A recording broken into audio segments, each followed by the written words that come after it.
Bada bing. Oh my god, we're here. Wait, we're real? We're real people. I wish I could do... Okay, there we go. That's on my end to get rid of something that was bothering me on the picture. Guys, we're here. Oh, that was an ordeal, but we're here an hour and a half after we were supposed to start. I have a new thing. Look, I got a new picture on the bottom. Hello, hello. We got a new picture, and then we also got this. Wait. Okay. We also got this. I figured we... Oh, there we are. I figured I could put a little thing on this... How old is this? 4 years old? Maybe 5 years old map? How the hell did I get from Salda to there? I told you it took you a few weeks. That is the wrong direction. I'll be right back. Okay.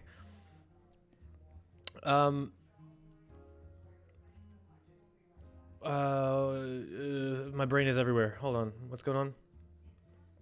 I cross a mountain range? That's what's going on in my head. Yeah. Or you went Salda, Edwood, Vorden, Crosby, but I don't think that would have worked because you would have met up with Scott's character. You ever like get up and like you do something and then you forget? Like I went and like right before we went live, I made coffee and got a water, and I proceeded to leave them both on the counter. Yep. That's my life, Scott. Okay. What was I gonna say? Oh yeah, we're gonna kind of get right into it, but not get right into it. Instead of just chit chatting for like a minute or two before, I'm just gonna say this is episode 2, guys. This is episode 2. We're on episode 2. We're doing more. Yay. We're also probably going to go until 11:30 tonight on East Coast time, just because we missed a little bit of time, and I don't want to. We would only play a half hour in D&D if we went for regular times. So we're gonna go until 11:30. If you guys are all right with that, I think I already asked, but just making sure. Yeah. I'm asking you guys like this is a fucking business meeting, and we haven't been doing this for 6 years at this point.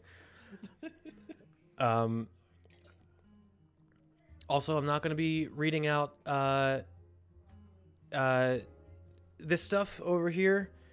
It'll show up in this nice little box. All the stuff will show up. But I'm not going to be reading it out until afterwards. I will read it out this time. I'm going to do it. I'm going to make sure. I was going to say I made the mistake of drinking and not going to the bathroom last time, but I went to the bathroom this time, still drinking something though. So we're going to roll those dice. Oh, dice. Oh my god. We're going to play D&D. I need dice. Okay. Now, I'm pretty sure the sound is fine. The music, everybody can hear the music. Not the players. I don't think the players have any music. But that's your problem. I can't wait until I can figure out a way for music to play both for you guys and for stream without everybody paying $24.99 a month for Spotify Premium. Which doesn't even let you do the thing that I thought it let you do. I thought it does. So oh yeah, you know what? Let's do that too. That's a good idea, Mistia. Really quick, everybody so we'll go Casey, Ralph, Scott, Sean, just because that's the order of my thing. Just say like testing 1, 2 to see how loud the levels are. Testing 1, 2. My name is Casey. I'm gonna turn this up just a little bit. Testing 1, 2. This is Ralph. Good, good. Testing 1, 2. This is Scott. Scott. Good, good, good, good, good. Testing 1, 2. This is Sean. Okay, I'm gonna turn Sean up a little bit on my end. Sean, you don't have to do anything. I just have my Discord settings are. I have everybody set at different levels. Oh no, what have I done? You've disappeared. There we go. I had to go to Sean really quick. There we go. Okay. All right, levels should be fine. Well, they looked fine. I'm a little bit louder than everybody else, but that's because I also have you guys on desktop music or desktop sounds. Where is it? Which is fine. You guys aren't incredibly quiet like you were last time for like the first hour of the game. I uploaded it anyway. Professionalism. Watched it. Yeah. Oh yeah. Okay, I have my dice ready. I'm using my fancy dice this time. My gemstone dice that I got and that I got insurance for through an email. You gotta get that insurance. I got insurance. You gotta. It wasn't like I didn't have to pay extra for insurance. It was just like, hey, you get one free break on one of these dice because apparently gemstone dice break real easy. Yeah, I learned that the hard way. I have one gemstone set, or sandstone, and like, which is one of the D4s. I rolled it and it chipped in half. Oh wait, I do. I remember that. We went to PAX to get that replaced, didn't we? Yeah, and they literally just like as I started to explain it, they were like, "It's okay," and just handed yeah, me a D4 and just took it. Took your old one and gave you a new one. No, they didn't. They looked at it and gave it back. Oh. They took it just to find the matching set. All right. Everybody in the D&D mood? Oh yeah. Yep. Your D&D juices flowing? Let me just get the Google Doc open just in case. I should be able to remember everything. I wrote it. But, you know. That means nothing. Yeah. Nope. Okay. So, last we left off, get into the D&D mood. Last we left off, you all made your way from wherever you found your humble beginnings to the town of Crowsbeak. Edna, you made your way from the enormous city of Salda. Through whatever reasons that you did. Arthur, you made your way from the capital, Taloncourt.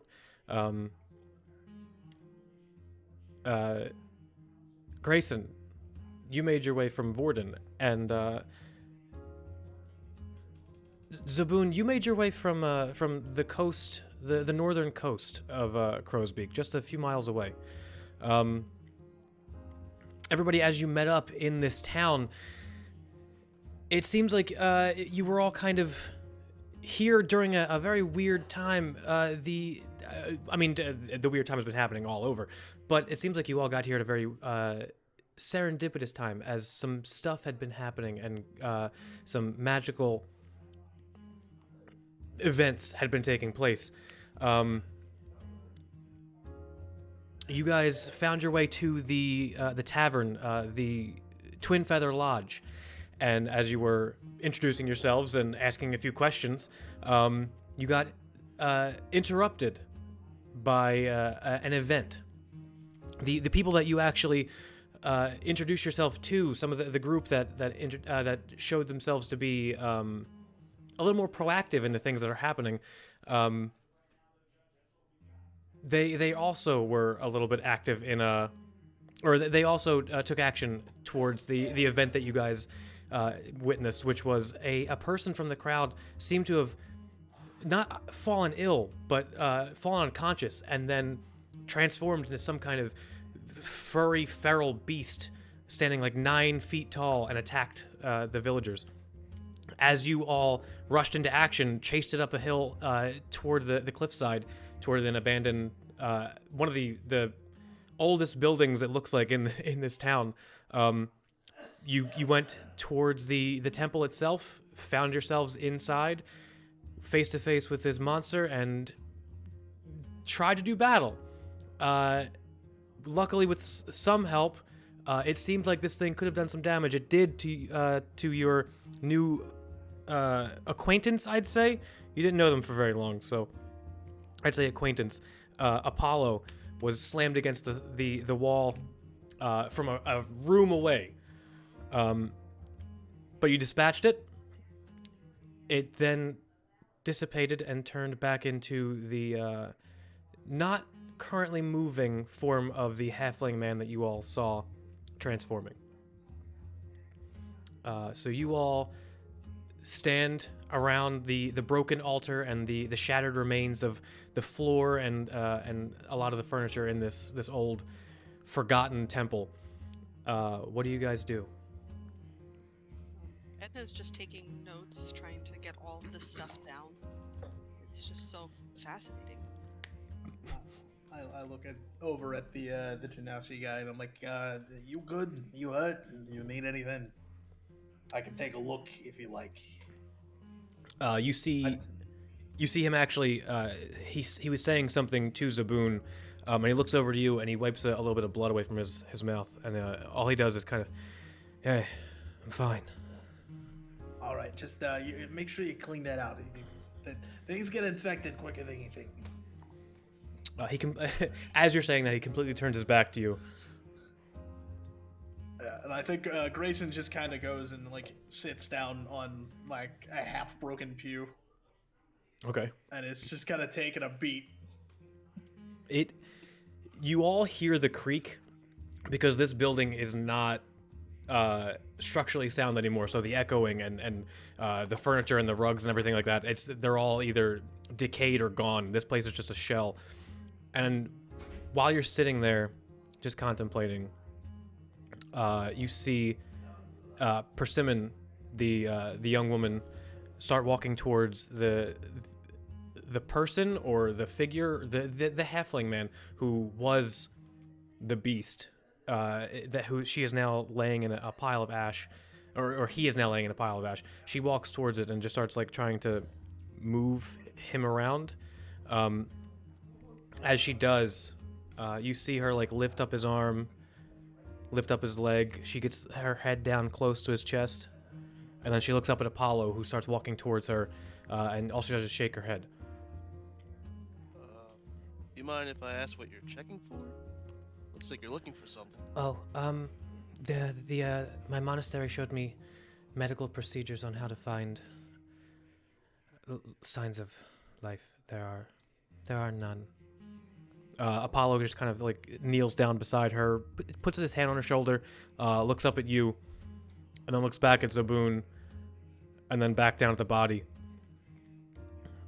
stands up. Like I said, this is why you don't fuck with the Arcane. Alright, just to speak up here, I think the Arcane is kind of what stopped this fight just now. He Yeah, obviously saw a few of us using some arcane. Kind of helped out a bit. he he stands kind of like, you know, like a toddler who just got proven wrong with their own logic. That kind of like defeated look. And says, if it weren't for the Arcane, he wouldn't have been in that form. Touche. And how do we know exactly that it was the Arcane that caused this? Do you know something? I'd love to get the notes down. Have you ever seen this kind of thing happen? I've never seen No, anyone. I live in a city. I don't have much experience with beasts. Exactly. I've never seen a person transform like this. Seen it about a week ago. He gives you a really weird look. Hey, I'm just saying. I seen it with my own eyes. Saw a man grow gills. Weird stuff's happening recently. Aye, all because of the Arcane. And its hold on people. Well, know what we can do now? I guess just we take this body back to town. See if he has any family. See if we can give him a proper burial. He gives a whistle, and as soon as he does, you see the kind of ear flaps on Gruick perk up, and he just motions over with his head. Gruick walks over and begins to start picking up this halfling man, who is about the same size as Gruick. Now that you see them, both of them are like 4 feet tall, which is incredibly tall for a kobold. But he lifts them, kind of like, you know, fireman carries them and just starts walking out. They're the first ones to leave. What do the rest of you do? Once I finished my notes, talk to my crew, ask if they'd like to return. I don't know about you guys, but I might need something a tad bit stronger than tea. Yeah, I wouldn't mind a drink. Yeah. We should probably get those god boys, and maybe he can find the family of this person. Motioning to the person that they had grasped.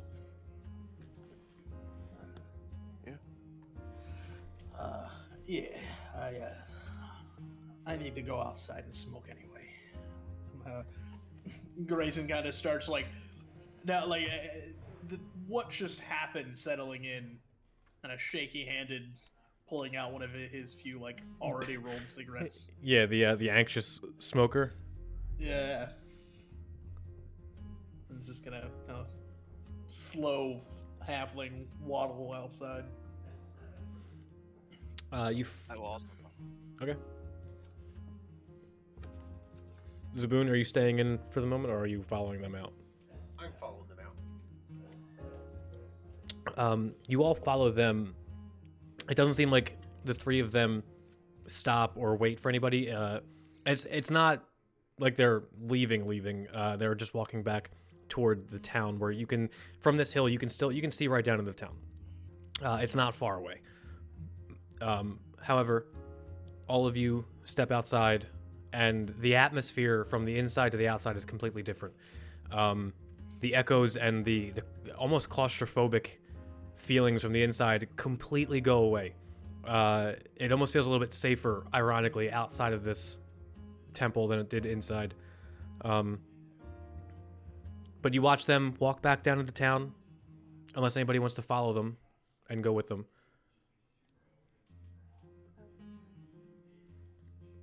Are we heading back down into town? Well, you was talking about getting a drink, right? I think that Back to the tavern at least. Yeah, that funny tavern was, I think, the only real place to get a drink. So, Need somewhere to stay tonight anyway. hey, God boyos, there's another person inside that we wasn't able to save. You should probably go, find the next of kin.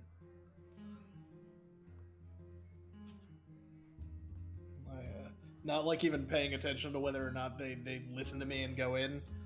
Grayson just kind of starts walking down the road, like fiddling with his matches, trying to get him the light. Okay. Rick, as I'm walking out, can I turn to look at the front of this like chapel? Do I see any like religious symbols or statues? You see a lot of symbols, and it's like the half relief kind of like Egyptian style where it's like they're carved in but they're not just drawings. Mm-hmm. It's like that on the front of the temple. There's 2 images. I could say you can make a religion check. Religion. Ooh, it's not bad. That's a 18. 18. You've actually seen temples or at least depictions of this deity before. Definitely at the Amalgam altar. But you've seen Mistra before. She's the goddess of magic.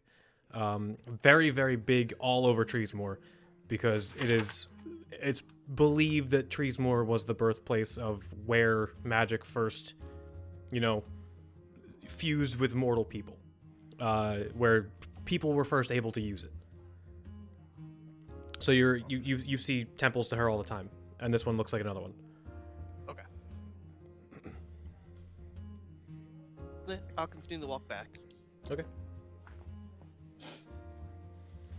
All of you make your way back down into town, and it's a little bit somber as you meet up with the rest of the people. The 3 of the other group seem to have come to a stop in the middle of the town square where the people are gathered around. It looks like they're just kind of looking upon this image of someone carrying one of the townsfolk. They are, as you're kind of like coming up to them, they're already being pointed in a direction, and you can see that they're agreeing and going somewhere else. Oh, I forgot. You see Madison come out of the Twin Feather and walk towards all of you. So, what was that? What just happened? Well, I guess that a man turned into a beast, and then we defeated and turned back. So that thing that ran up there, that was him. It appears so, yes. Did you know? Yeah, I did. Not very well. He was kind of new. He'd only been here for a few months. I think his name was Locke.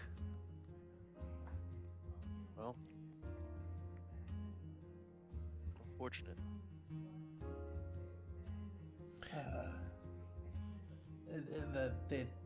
Has anything like this ever happened around here? Like ever before? I don't think so, but just... Like that? No. I mean, people around town. She starts motioning around. People around town have been, doing the whole magic thing for a couple days now. Earliest one was like a few weeks ago, but nothing like this. We just thought it was something weird that was going on. We heard about the rumors around town, all around the continent. Yeah, we had some stuff like that happen up in Vorden too. Have you guys ever seen anything? I mean, it's been a little while, I think, since all this started. Have you seen anything like that anywhere else? I certainly haven't. The little bit of magic that I run into, was generally the more benevolent kind. stitching folk back together and stuff. Was hoping to find more of that out here. I was rescued by orcs who could fly. Oh, okay. I say that's pretty impressive. Fascinating. Yeah. I've seen a man grow gills and people turn into flowers. That one sounds a little more horrifying, Yeah. but not as dangerous as poor Locke. No.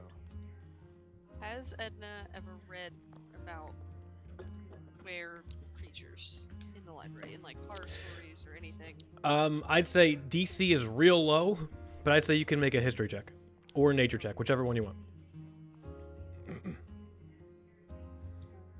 Definitely. That is a 19 plus 5? Yeah, absolutely. She's read a lot. She's read both fiction and nonfiction.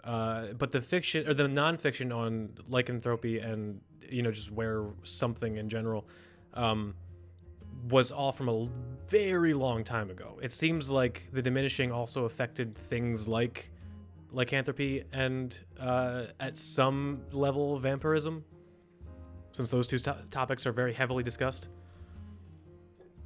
So, I've certainly read about lycanthropy and where creatures and things, but it's been unheard of since the diminishing. It appears with this reemergence of magic that maybe that's come back to them. So it could be like a family disease that's just coming back Yeah, up. maybe so far removed from their bloodline at this point that they don't even know that it hides within them. Perhaps. I'll look up. Is it a full moon? The sun is basically it's twilight at this point, but it's not a full moon. It's also not cloudy at all, so it's not like you wouldn't be able to tell. It's just it looks like almost maybe a week after a new moon.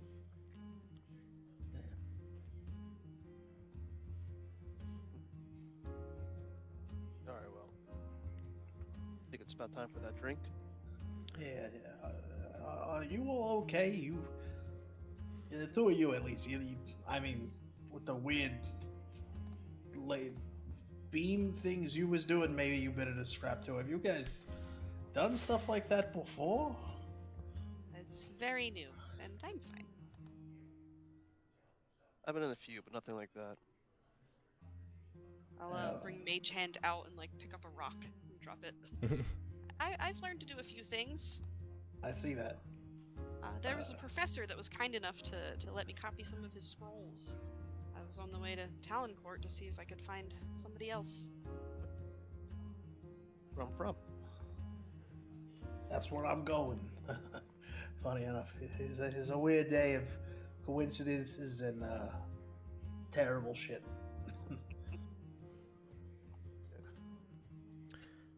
Anyway. Madison, at the mention of terrible shit, that usually is healed by a free beer on the house for, trying to at least help. Oh, thank you, dear. That is incredibly appreciated. Yeah, you can, if it gets too busy, you can tell the other three that they also have one. I'll get them started. And she starts walking back to the tavern. I think I'll follow suit because Yeah.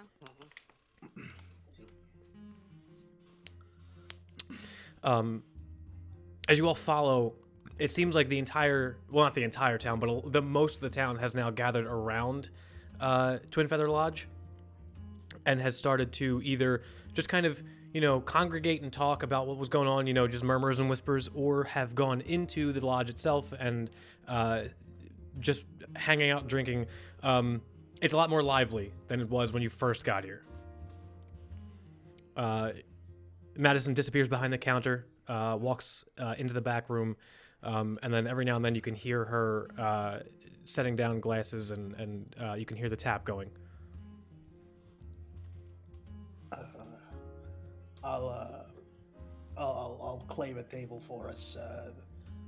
if maybe the bigger folk want to grab the pints. Yeah, I'll head over and grab the drinks. I can help you out. Oh, you guys are so nice.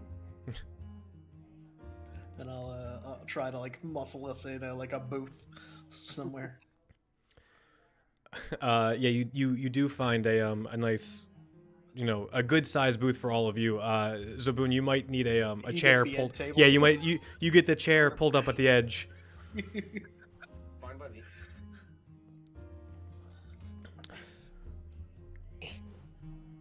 It's like every time we go to a diner, it's just like 3 of us on one side and then Zaboon on the other. Yeah, he's the one in the aisle, always having to scoot his chair in when the waitress comes by. We finally end up in a Zaboon-sized establishment, and I need like a high chair. When we sit down, I'm going to pull out my journal again to write down all the things that we've realized now, the where possibilities and emergence and all that. But you don't see her pull out a quill; it just appears in her hand. You don't see any ink. Just starts writing in her book. No ink. Oh yeah, I forgot the school you went with. It's gonna be any color I want it to be. Too. It is color coded, for sure. Edna has one of those pens, one of those the 30 color pens. But you always try and push them all down at the same time. Mm-hmm. Oh yeah. So, oh, go ahead. Grayson, right? Yeah.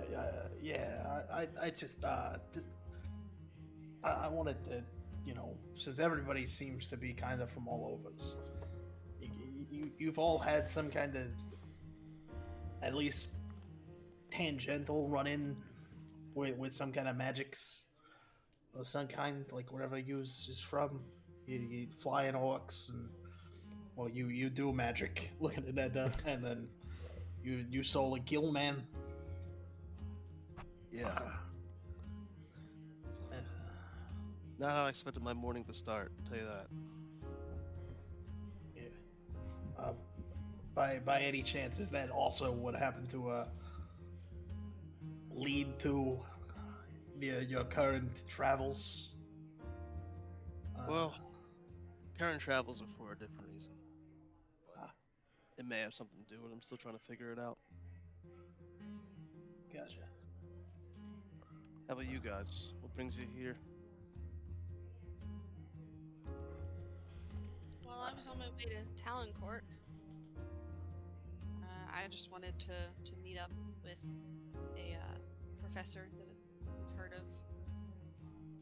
Learn more about this. Yeah, a similar situation. You see the big hats at the church in Vorden. Apparently, there's some gathering, of information going around in the church. So I had the unique privilege of being the one sent to go look into things for us. Just doing a bit of a walkabout on my way there, seeing if anyone else ran into anything, or if I could, lend a hand in any of the local parishes along the way. Mighty kind. What about you, big guy? What are you here for?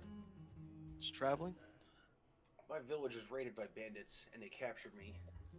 Those orcs I was speaking of earlier, they raided the bandits and rescued us, put us on a boat, and I ended up here on the coast of Treesmore. I'm originally from Theocti. Theocti? It's very far away. I'm a long way from home. Yeah, I just want to find my villagers. I'd say all of you are familiar enough to know where Vyakti is. Okay. It's kind of like See, asking John. somebody right now where's Asia? Over there. Okay. That way. Wait, so did you end up on a different boat? Is that what happened? Like you got separated, or? No, my village managed to escape, and I was captured and brought to some unknown location. Rescued, and the rescue boat dropped us off at Treesmore. Ah, all right. So Oh. so Yous is trying to get like back home, back to the. Where you from? I'd like to find out what happened to my villagers first. I have no idea where they could have went, if they even really made it away safely. Yeah, that's rough. Sorry to hear that. I'd like to find out more about those orcs as well. I owe them my life. Honestly, me too. Flying orcs, you don't see that every day, or ever. You guys hear the door to the tavern open and creak shut as the three of the carnal order walk in. Immediately go up to the bar, and you can see Madison just kind of give them a nod, point in your direction. Like she just nods in your direction, and then you can see them. You can't hear them because of the loudness of the bar at this point, but you can see them having a small conversation. And she raises her hand and goes into the back. Gruick begins just kind of like lumbering over to all of you, but Persimmon and Apollo stay over at the bar. It looks like she's bringing one at a time a drink out and like kind of still talking to them as she's doing it, like taking her time talking, putting the drink down, going back. But Gruick starts walking over and tries to start like shoving his way onto a seat next to one of you in this booth. What a day, eh? Yeah, you are pretty good in that scrap there, guy. Aye. I use teeth and claw. Yeah, I try to do that too, but you know, not so good at it. No, you flat like- tooth. You have the grindy teeth. I have a sharp one. Yeah, they're much more for chewing on the end of a pipe. Hey. So, do you and your friends do that a lot? You like fight monsters and stuff? Is that kind of your thing? What is what monster? What you smooth? What is word? The wolf man. Oh, like beast, like big thing. Yeah, no, we fight a lot all the time. That's a lot. That's an impressive line of work. We just started about a few months ago. Kill 3 beasts. Do they all turn back into people? No, one monster, you say? Was a tentacle thing in the water. Oh, fascinating. It tastes great. Oh, are you a fan of sushi? I don't.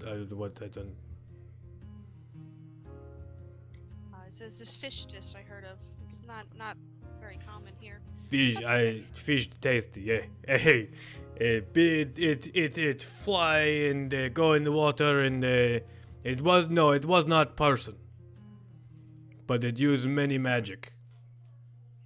Wait, like the tentacle had magic. Hey, it shoot light and thing out of tentacle. It hurt. He starts lifting up one of his arms and you can see like underneath part of the armor is like it looks kind of like a scarred burn. He puts his arm back down. It burned very bad, almost take tail. All right, that could.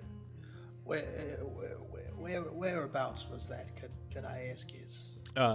He starts talking again as Persimmon and Apollo start walking over with a small tray of drinks. It looks like they have a few more than just for them. But they walk over, just place the tray on the table. Aye, Gruick. You're talking about the sea beast again. Yeah, tell them about the thing. Apollo like scooches him over and starts to sit down. And it wasn't what you think. It was a man in charge of this thing, using some kind of damned arcane. It was a cursed arcane thing. He was using it through him. Everything he was doing was through this beast. It was actually just like about a 9-foot octopus, I think. It hurt. Yeah, I know. It did the thing on your shoulder. Yes, I'm sorry about that. but it wasn't a magical octopus. Are you telling tall tales again, Gruick? No, I am not tall. Short tails. All right then. So I want to apologize. I also want to thank you all for the help. That thing was a little bit more than we could handle, understandably, and I would admit that we were in a tough spot. I don't agree with all of your uses of the arcane, but if you're going to use them for righteous purposes, then I suppose I could tolerate it. Isn't that right, Persimmon? And she, sitting at one of the the edge of the table, it just kind of it looks like she's now fiddling with what looks like a prayer bead necklace, but it's not. It just looks like it's a necklace of gems as she's going through each one and deeply into it. And then she looks up. Oh, yeah, yes. And then goes back into what she was doing. I mean, there's no hard feelings here. I was saying to all them outside, it was really impressive to see all of you, in action and handling a situation like that. I mean, I'm not from the nicest part of town.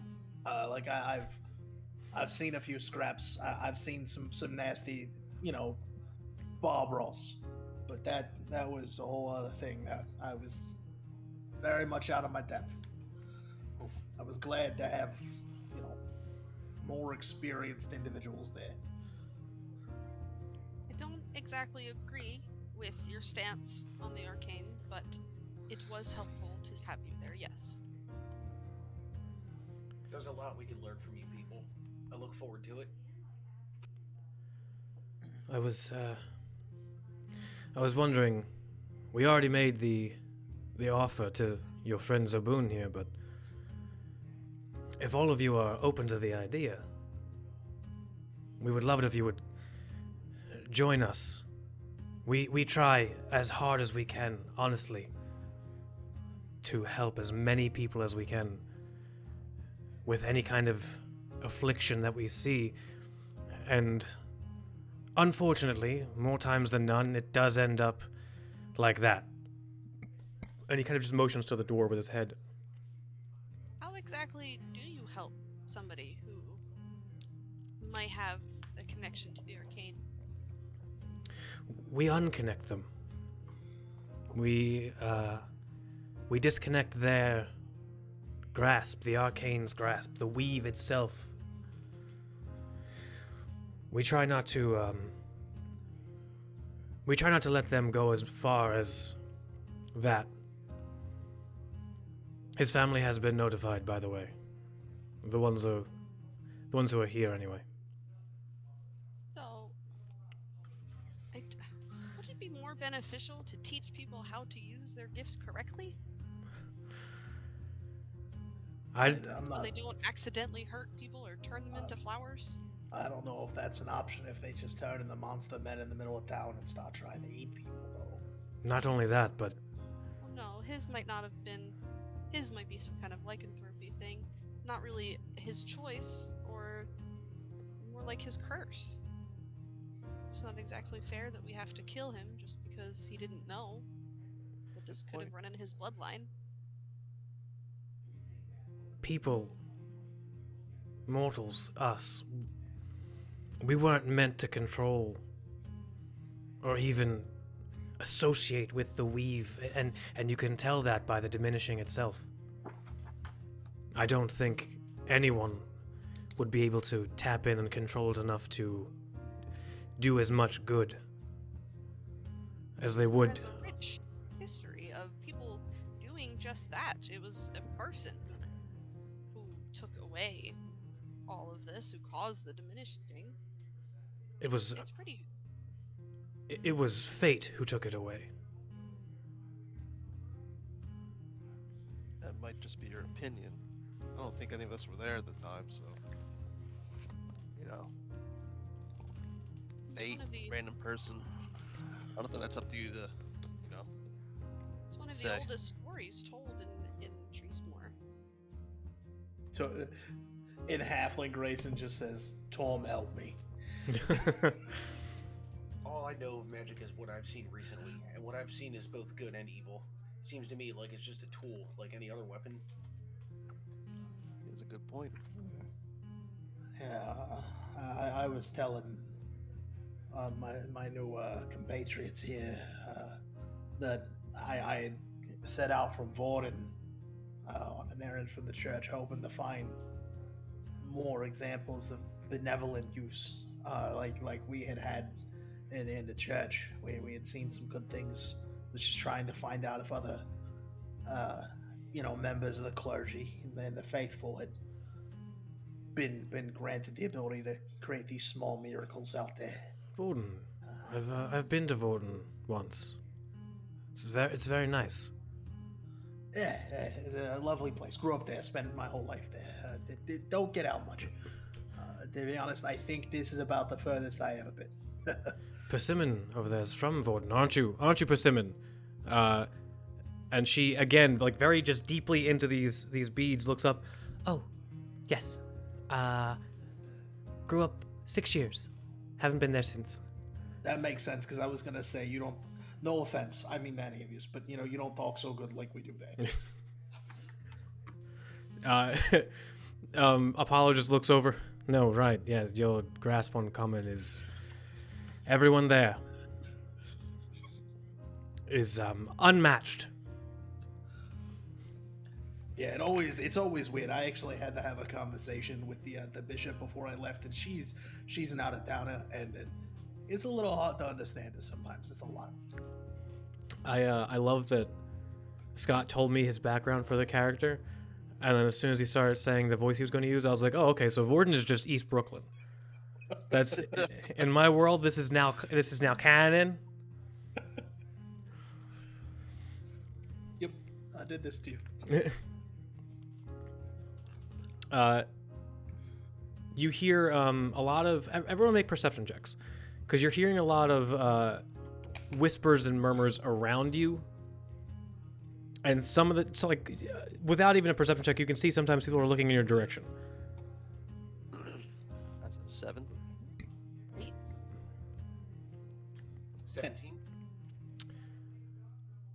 I'd say Grayson and Zoboon can hear. Or what was Edna's? 8. 8, yeah, I thought you said 18. Grayson and Zaboon can hear, in common, a lot of things directed towards you. Things like, did they start this? Did they cause this? What were they chasing that thing for? And then some interjections of like, no, I saw them chase that thing up, and then they brought back the body. A lot of people are. It seems like when they're talking about this, they are kind of scared. And the ones that you notice that are speaking about this are the ones that keep looking over towards you.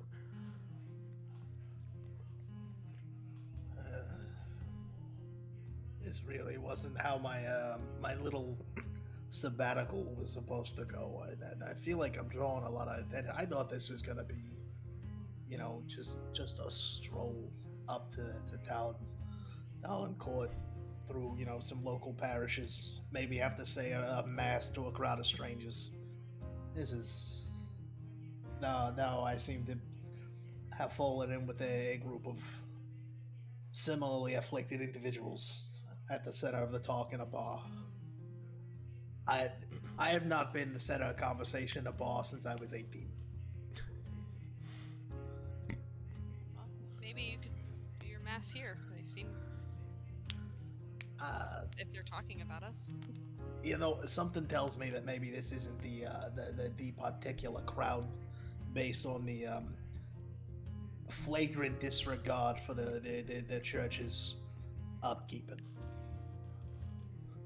That's a very fair point. Yes. I just remembered that the temple's disrepair may piss off Grayson.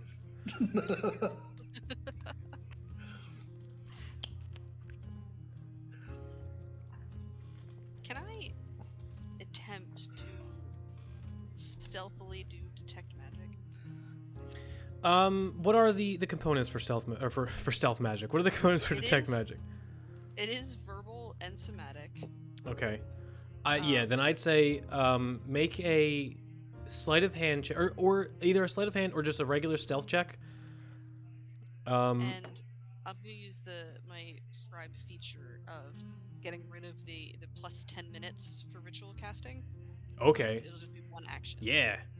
That way it's not 10 minutes of me trying to like whisper my way through this spell. That subclass is crazy. Okay. Let's see. You said stealth? Yeah. Or sleight of hand? It's the same, so. Okay.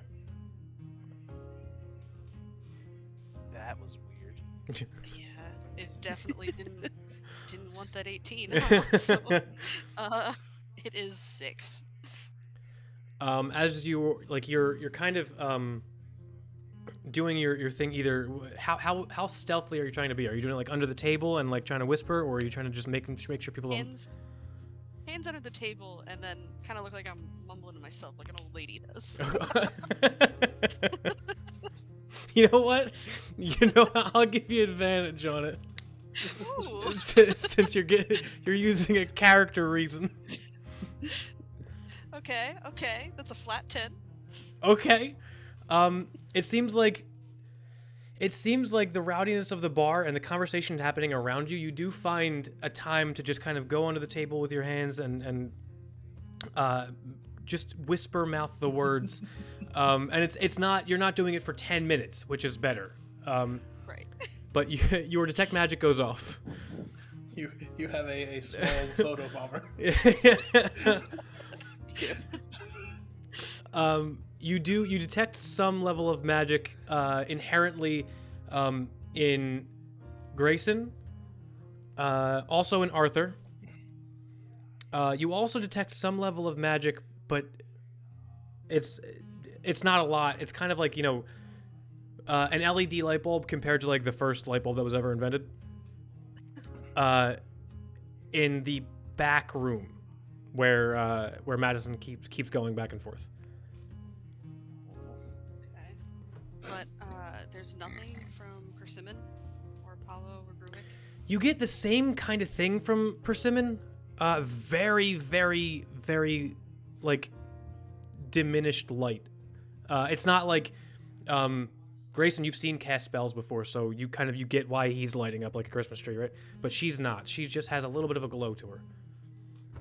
I'm starting to get suspicious because of her being able to tell things. Okay. Alright, that's it. I'll keep that to myself for now. Well, I mean, I personally, I'm always an advocate of lending a helping hand. Though, in the next few weeks, I can help, especially if you're headed in the way of Talon Court, because I gotta check in up there. I got a few weeks on the road and time to, survey, what I find. If you happening to go that way, I would. We go all over. We travel all over the countryside, trying to help as many people as we can. We're stationed here in Crowsbeak, but anywhere that needs us, anywhere we find answers, anywhere we find information, we go. So what's your next step? Our next step is this: waiting until we get more information on the next job, on the next save. How long do you usually wait? Sometimes days, sometimes hours. It's all up to Persimmon over there. And as he points over there, you can see she's gone from looking at these gems on the necklace to like on the table, the salt shaker. She's just kind of like pouring it out, and like her face is right down on the table, just pouring it out into little designs, and then like wiping the designs into just a flat sheet of salt, and then like making more designs with her fingers. Yeah. Okay. Yeah, not sure what it She's is. the one that points you in the right direction? She can sense it. I don't understand how, but she has a Sounds like the Arcane. Sounds like she's using the arcane to We get we people with. we had a. This is gonna sound strange. We had a tested. We had a sensed for it. There's nothing that we could pick up. Yeah, I had a cousin like that. He could always tell when it was gonna rain. Sure. Yes. Something exactly like that. Yeah, every time his hip would start hurting, he'd complain. Rain 20 minutes later. There's Kinda a sounds like old 30% age. chance It's already raining. Oh yeah.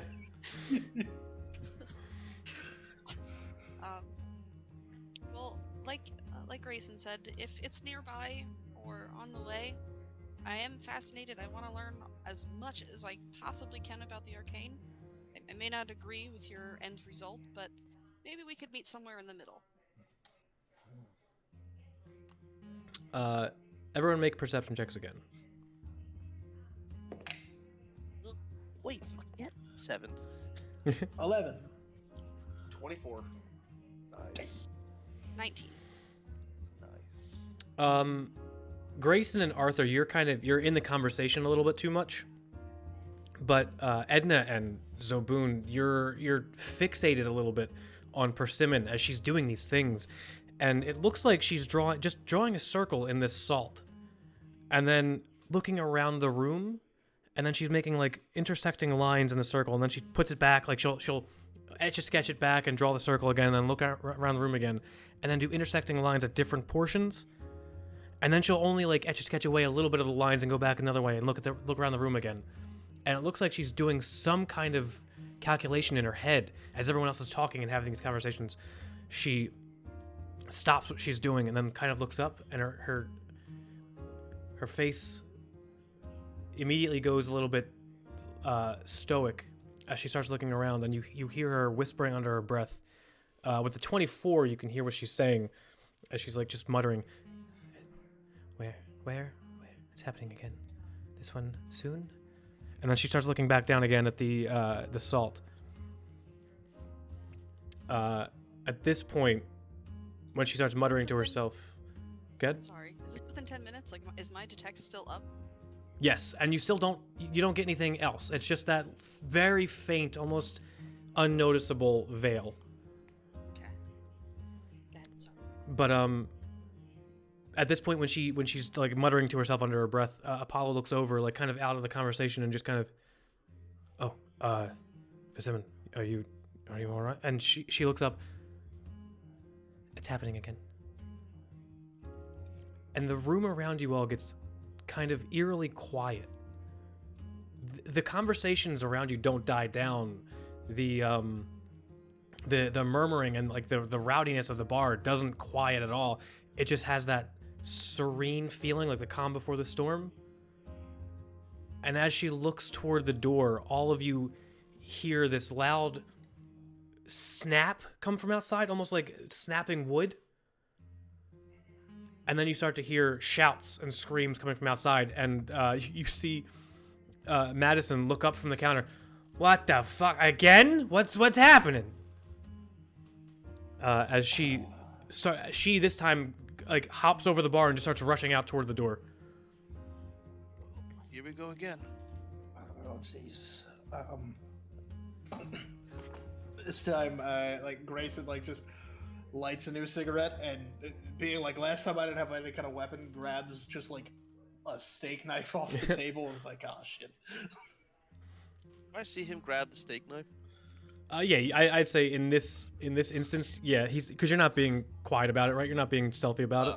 No, it's just like last time we ended up getting attacked by a big monster. So like he just like grabs that and like shoves it into him and like the side of his belt.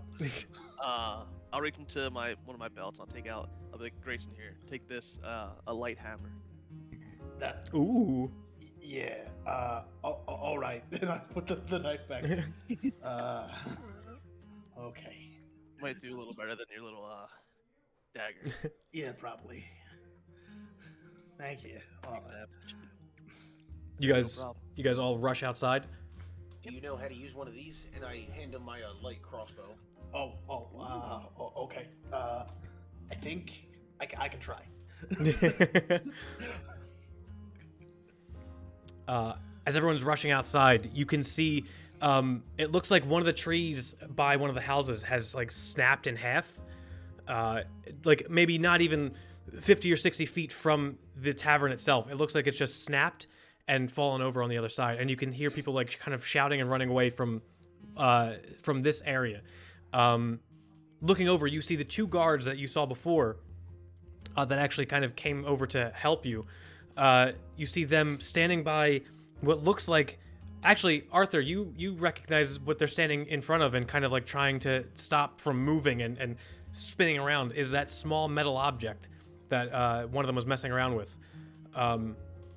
It looks like it's spinning like a Mario turtle shell, and some kind of light is being emitted, almost like a laser, in certain directions, and just kind of cutting through portions of the terrain.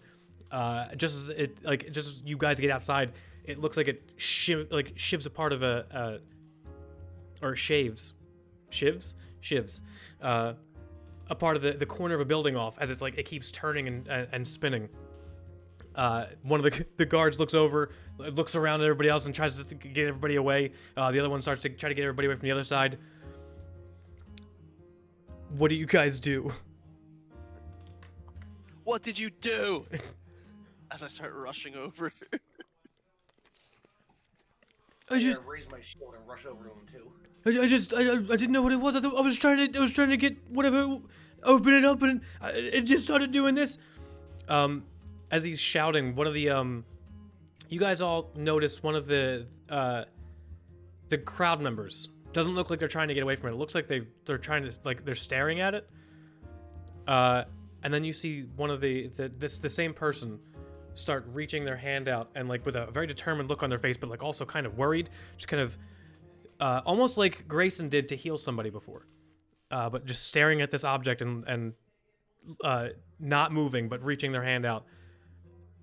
As the object starts to stop spinning and kind of only stay in one spot, laser's still going off. Laser's still into the tree.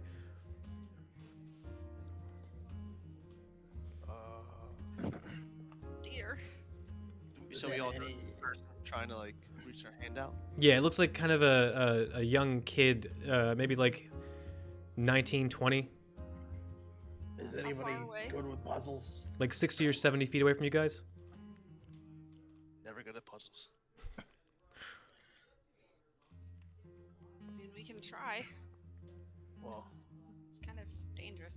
If I move within 30 feet, or I'm gonna move within 30 feet. Okay. Closer. As you begin to walk up, the kid who's controlling this thing looks over to you. I'm trying to. I never did this before on anything like this. And he looks as he's doing this thing. You can see that he is definitely doing some kind of magic. His hand is outstretched. This thing isn't moving anymore. Actually, your detect magic is still up. It hasn't been 10 minutes yet. So you can actually see a good amount of magic coming from this person and this object. Do I know the school? I think is that part of this? And I think it is detect magic, right? Yes, it is. The school, if any. Abjuration for him, and evocation for the object. Did you make this? He looks over to you. No. I just thought I could be like you all, help a little bit, as he's still trying to he's struggling a little bit. You got this, kid. You're doing good. And should I put it down? Should I stop? Do your best to keep holding it. And I give him guidance to help him with this. Okay, I'll actually roll for him then. Ooh.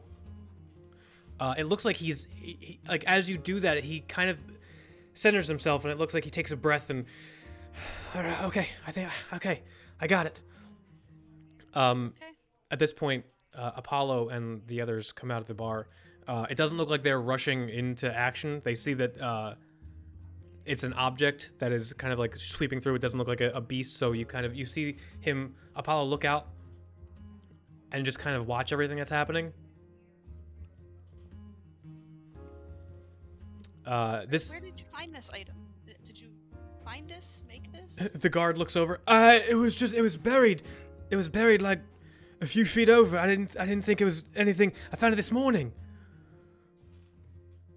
And you played with it and this happened? Well, I was trying to open it. I didn't know if it was some kind of time capsule or sometimes people bury things that is worth something. And the other guard starts rushing over from getting people away from the other side, and it's like, what the fuck did you do? Is it still just like lasering everywhere? He's got it focused in one area towards the ground, but the stump of that tree is gone by now. Yeah. Grayson like walks up to it and Tom, help me, and I'm gonna cast guidance on myself and try and like look and see if I can figure out like is there like a puzzle box type situation, like can I like click a switch or like move something, or like does it have a shutter I can close? I'd say make an investigation check with advantage, since it's being held and it's not zooming around. Okay. 18. This thing, as you're getting closer to it, and you can feel a little bit of heat coming off of it. You're still like a good 5 feet away ish from this investigation point, but you can feel a little bit of heat coming off of this thing. And as you're getting closer, it doesn't look like it's just some kind of, maybe spherical object or anything like that. It kind of looks like the head of a creature, but it's made completely of metal. And it has this kind of like reptilian kind of look to it, where it kind of looks like maybe an alligator, but like a stylized alligator, or some kind of like maybe iguana or something like that, with just a giant top portion and like an extended jaw. But it looks like the laser's coming from where the mouth would be. Is there any way for like, can I? Oh, this is dumb. Try and get close to it and see if there's like a way to close the mouth. Like, does it have like an actual mechanism on it? I'd say it was 19, right? 18. 18. I'd say getting close enough to like kind of actually touch it, you see that it looks like there is some kind of stone, crystal, gem, something inside, and you can see it through the eye socket, like deep inside the actual skull itself. But it doesn't look like it closes at all. It looks like the mouth can open and close, but it looks like there's a portion in the front, 2 portions of the jaw, where if it were closed, it would still be able to come out. All right. Come on, new friend. And I am going to take my little like light hammer and try and bop it. Okay. Jeez. Make an attack roll. Oh, looks like shit. this kid is pulling it. What was that? No, go ahead. Sorry. That is 19. 19. You strike it pretty damn good. You give it a good, just a good bop on the head. You hear all of you. I'm aiming for the crystal thing. Yeah, all of you hear not a shatter, but like a loud crack, almost like you crack metal without trying to.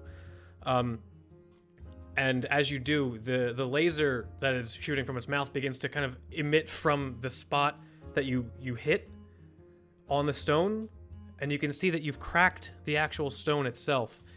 There's a nice little spider web kind of shatter on it, as out of the cracks more of the laser starts to emit, like 2 more directions now. The kid that's holding it, I could try the other thing. Yeah, kid. Whatever you got, do it. Just concentrate and feel the connection. It'll guide you through this. As he starts doing this, you can see like sweat dripping down his face, and he's looks very nervous. You start to see little wisps of black and purple smoke come from around the object, and it looks like it's starting to like envelop it just a little bit, and then a little bit more, and a little bit more, as he's concentrating even more. It looks like the object is shrinking and growing at the same time, and then it shrinks a little bit, and a little bit, and a little bit. And as he's doing this, he like his face gets a little bit, happy and excited. And then instead of shrinking, it starts to grow a little bit and grow a little bit more. Hold the connection. Hold the connection. It's okay. And through he it. has advantage. No, okay. He did have advantage, but no. The object begins to grow and double and almost triple in size as it looks like... You know that some spells, Edna, much like Mage Hand, have a weight limit, and this thing probably just exceeded that as he looks like he's lost control of it and it slams onto the ground. And as he does, you can feel, all of you can feel the reverberations in the ground. The light beams, the lasers just start shooting in random directions and it starts spinning again out of control. He steps back out of fear as you hear tiny thuds, and then soaring through the air, you see Gruick just kind of land on top of this thing and just start pounding on it.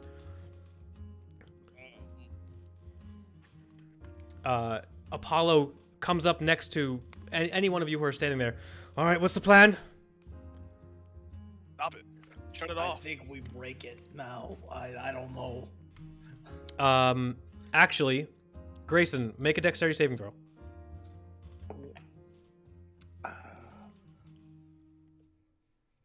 13?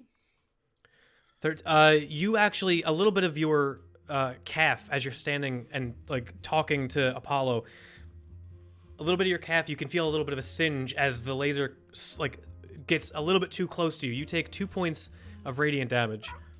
Is That the kid burns. still in harm's way? He's looks like he's trying to still hold on to it, like he's trying to. You notice. Yeah, it would still be up. It hasn't been anywhere near 10 minutes. You notice he's still trying to cast a spell, but you don't see any kind of magic emitting from it. But he is standing there, still in harm's way, trying to do something. I'd like to run up behind him and put my hand on his shoulder and cast mage armor on him, Oh, okay. just in case. What does that look like? What does Edna's mage armor look like? It has a look? I didn't know that. Yeah, it can. Yeah, I think it would be cute if it just kind of looks like a quilt kind of formed around him. It's a very cute old lady looking quilt. Like a crochet Yes, blanket that's just over flower him? designs and yeah. All of you see this like ethereal crocheted quilt go over the shoulders of this kid. And You got this, kid, sweetie. It's come on. okay. As You the- have this. as the laser drags in his direction, he tries to get out of the way a little bit, but he doesn't. Except it does hit him. But the his armor class is now a little bit higher, so you see it like kind of reflect off of the mage armor. It looks like whatever you just did definitely helped him. Grayson, your leg is now bleeding, so it did actually cut you. It didn't just burn you. Deal with that in a minute. I'll follow what Zaboon did. I'll take out my shield and kind of hold it in front of me, hoping it'll block some lasers coming this way. Whoever is getting close to this thing, make a dexterity saving throw. Alright, I'm sorry. I'm guessing tapping his shoulder counts as getting close. Yeah. 14? Ooh. I also got a 14. Ooh. 13.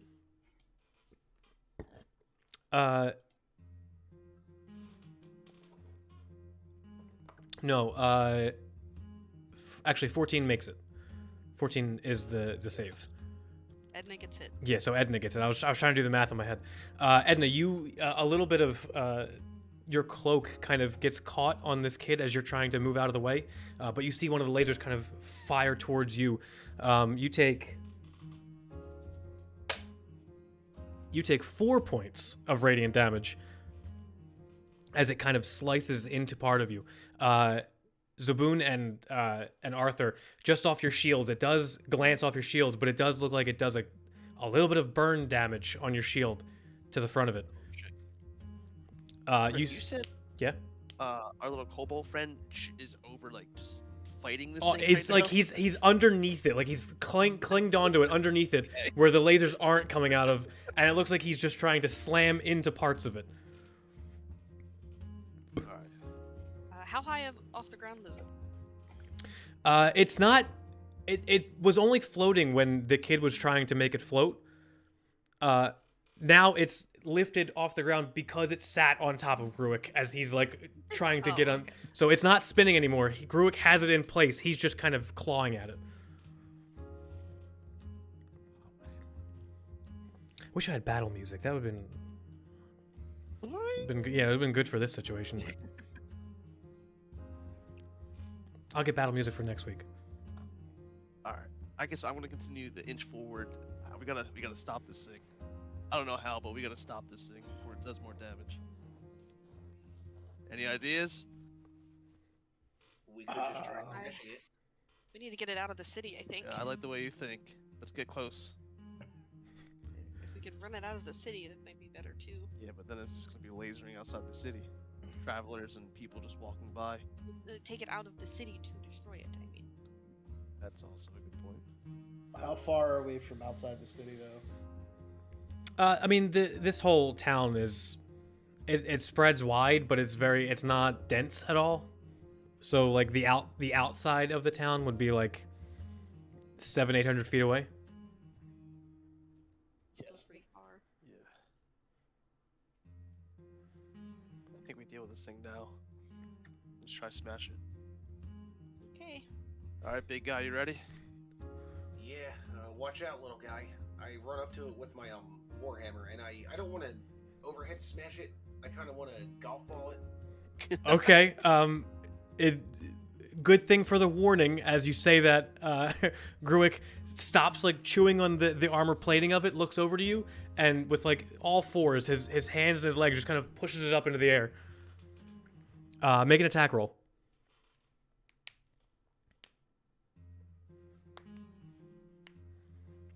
Does a 9 hit? A 9 does not hit. It looks like it's been like he kind of hopped it a little bit. He didn't just kind of tee it up for you. He pushed it up and it went a little bit high. As you take your swing, you actually miss as it comes back down on Gruick. Oh no. I'll say everybody gets one more thing to do before another dex save for this thing, as it's just kind of like toppling and teetering around. Is he still doing anything magical to it, the kid? The kid's trying. He just can't get to it. Okay.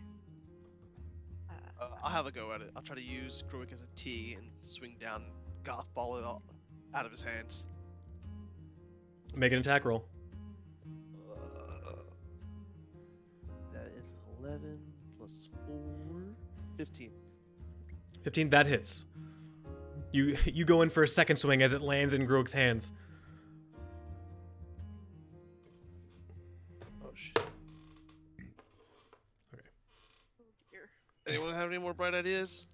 Is this You doing anything to it? Is it yeah, crumbling? you actually hit. You can roll damage. What was the Oh. damage? Damage is... Oh wow, max damage. 8 plus 12. 12. Scott, how much damage did you do again? I did. I actually don't think I rolled damage when I hit it. I thought you said 5. It might have been. I don't know. Unless, I hit it with the hammer, right? yeah. So it'd be. I just rolled a d4. It's a 4 plus 1, so 5. What? Okay, so it was 5. Okay. Maybe I just imagined you rolling damage. But with that, you get a good blow in. The entire thing like just flies into different pieces, springs and sprockets everywhere, metal plates. You can see the shatter made from Grayson's first hit continues on as you make that second, and it shatters into a few pieces, and the light disperses. The kid looks a little bit. It looks like he's struggling a little bit. Like he's still kind of got his hand in the direction of it. But everyone around town kind of like notices that things aren't being burned anymore. The two guards. Sorry about that. I didn't think it was a bomb or anything. I didn't know what it was. I was just trying to trying to get it open, you know? You can drop the spell. It's okay. The kid, it looks like he's still kind of like almost frozen in place, can't move. I'll put my arm out and grab his hand and pull it down. As you do, you're trying to. It looks like it feels first like he's trying to stay in the same position, but then you keep trying, and you just see his eyes look down at you as he's sweating profusely. Here. That was cool. Can I start? He won't move. Let me get a look at him. As he's doing alright, that, cool. can I ritually start casting Identify while still holding his arm, and he does whatever he's gonna do? Yeah. I'm gonna cast guidance on myself and just do a medicine check to see if I can figure out what's up with him. Is he Okay. just in shock, or what else have you?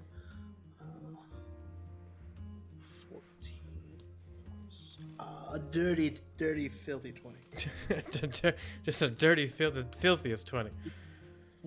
It was 3 dice, 2 dice, and a modifier to get that 20. It doesn't look like anything physically, medically is wrong with him. He looks clammy, but that's about it. All right. I think maybe he's in a bit of shock. Is what I'm thinking.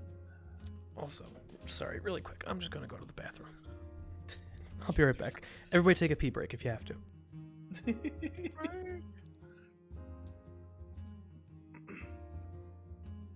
All right, BRB. We'll be back soon, guys.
I am back. Me too. Blankies. Get the blankies out. That's after Edna casts mage armor. Yeah. Everyone gets blankets. Yeah, that's Edna's mage armor. Yeah, I just switched to comfy pants. All right, so what were you guys doing in this situation? I'm still ritually casting Identify. Okay. to see if magic- And you're doing the full ritual, right? Not the Yes, the that's a once per day. Okay. And yeah, Grayson, you don't sense any kind of, or you don't see any kind of like medical emergency happening to him. It just looks like he's kind of paralyzed.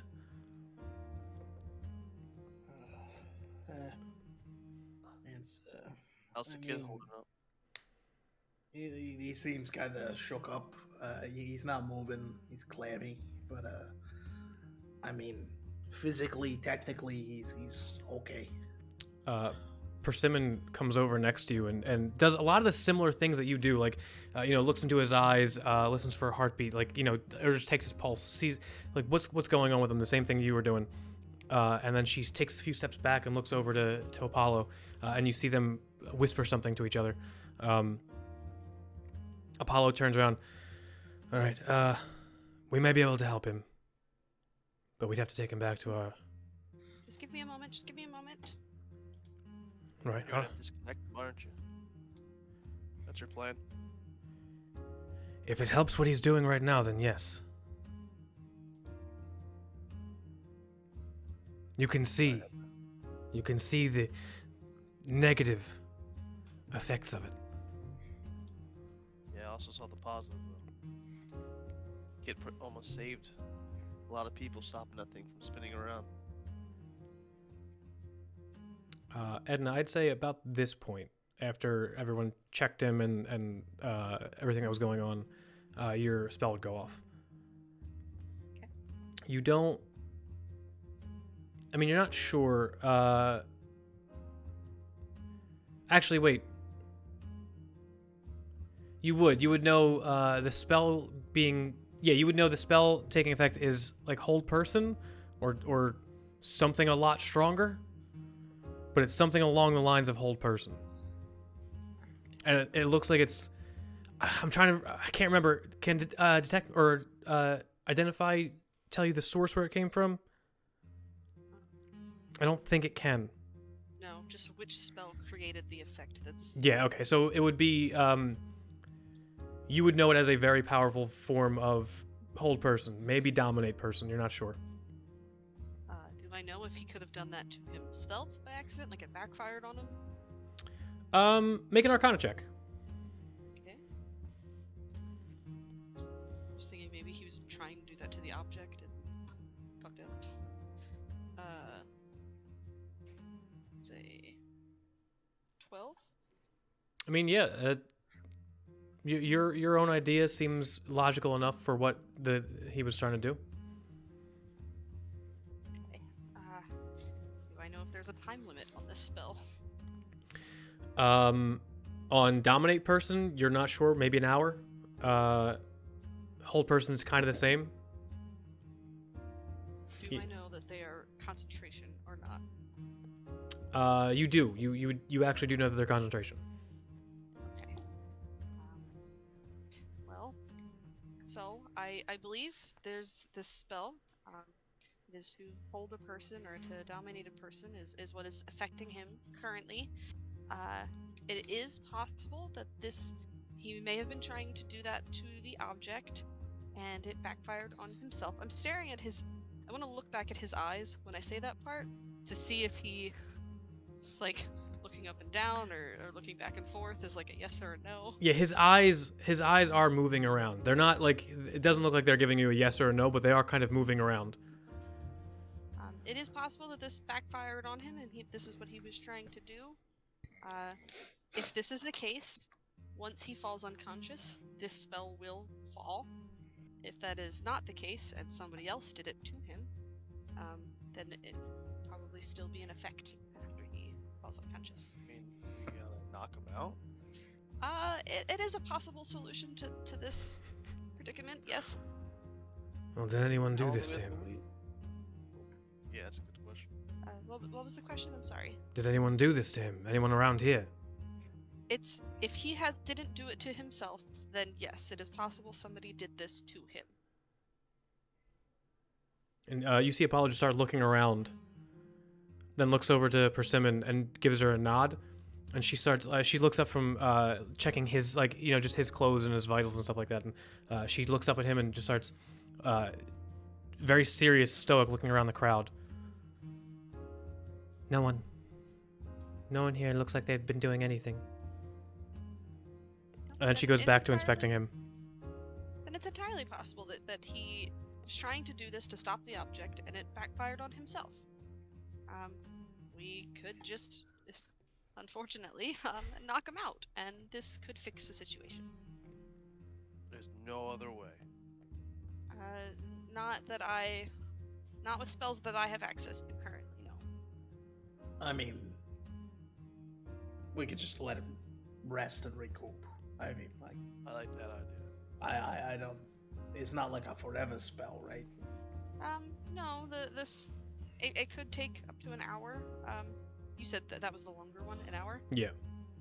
Yeah, it could take up to an hour, but he would be in this rigid state until then.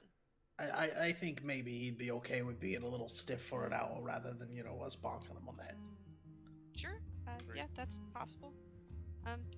This is going to leave him with a couple days of muscle fatigue. If we hit him in the wrong way, that's a lifetime of brain injury. That's also a very fair point. Is a look around. Are his parents around? Unless he looks old enough to live by himself. No, he looks old enough to live by himself. He just kind of looks like a younger villager. Maybe we should. Anyone know Does where he anybody know lives? him? Does anybody know where he lives? One of the guard that was messing with the things. I think he lived just outside of town. He was one of the farmers.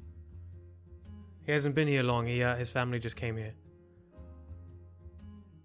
Okay. Apollo, what exactly was your plan? We could take him to our hideout.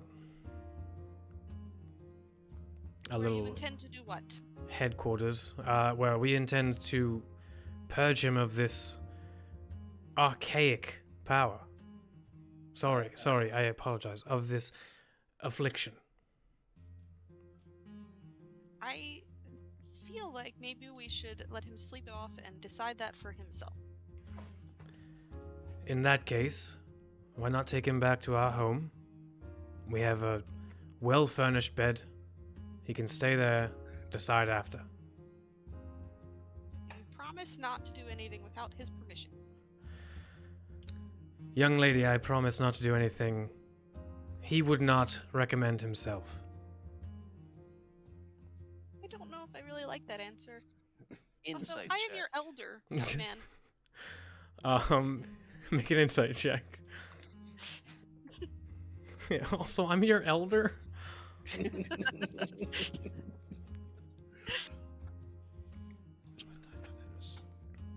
Oh, that's not it. There it is. 12. He does seem, shifty and kind of like a shitty person when he says that, but nothing about his demeanor says he means otherwise. Okay. I'll leave it to the group then. Actually, I turn to the kid. Please shake your head or shake your eyes in this direction, and I'll move my hand back and forth or up and down. Okay. Or yes and no. Would you like to go home? He you can see his eyes look over towards Apollo, and then look towards the look kind of just off in the distance away from you, and then look back towards Apollo, and he does the no shake.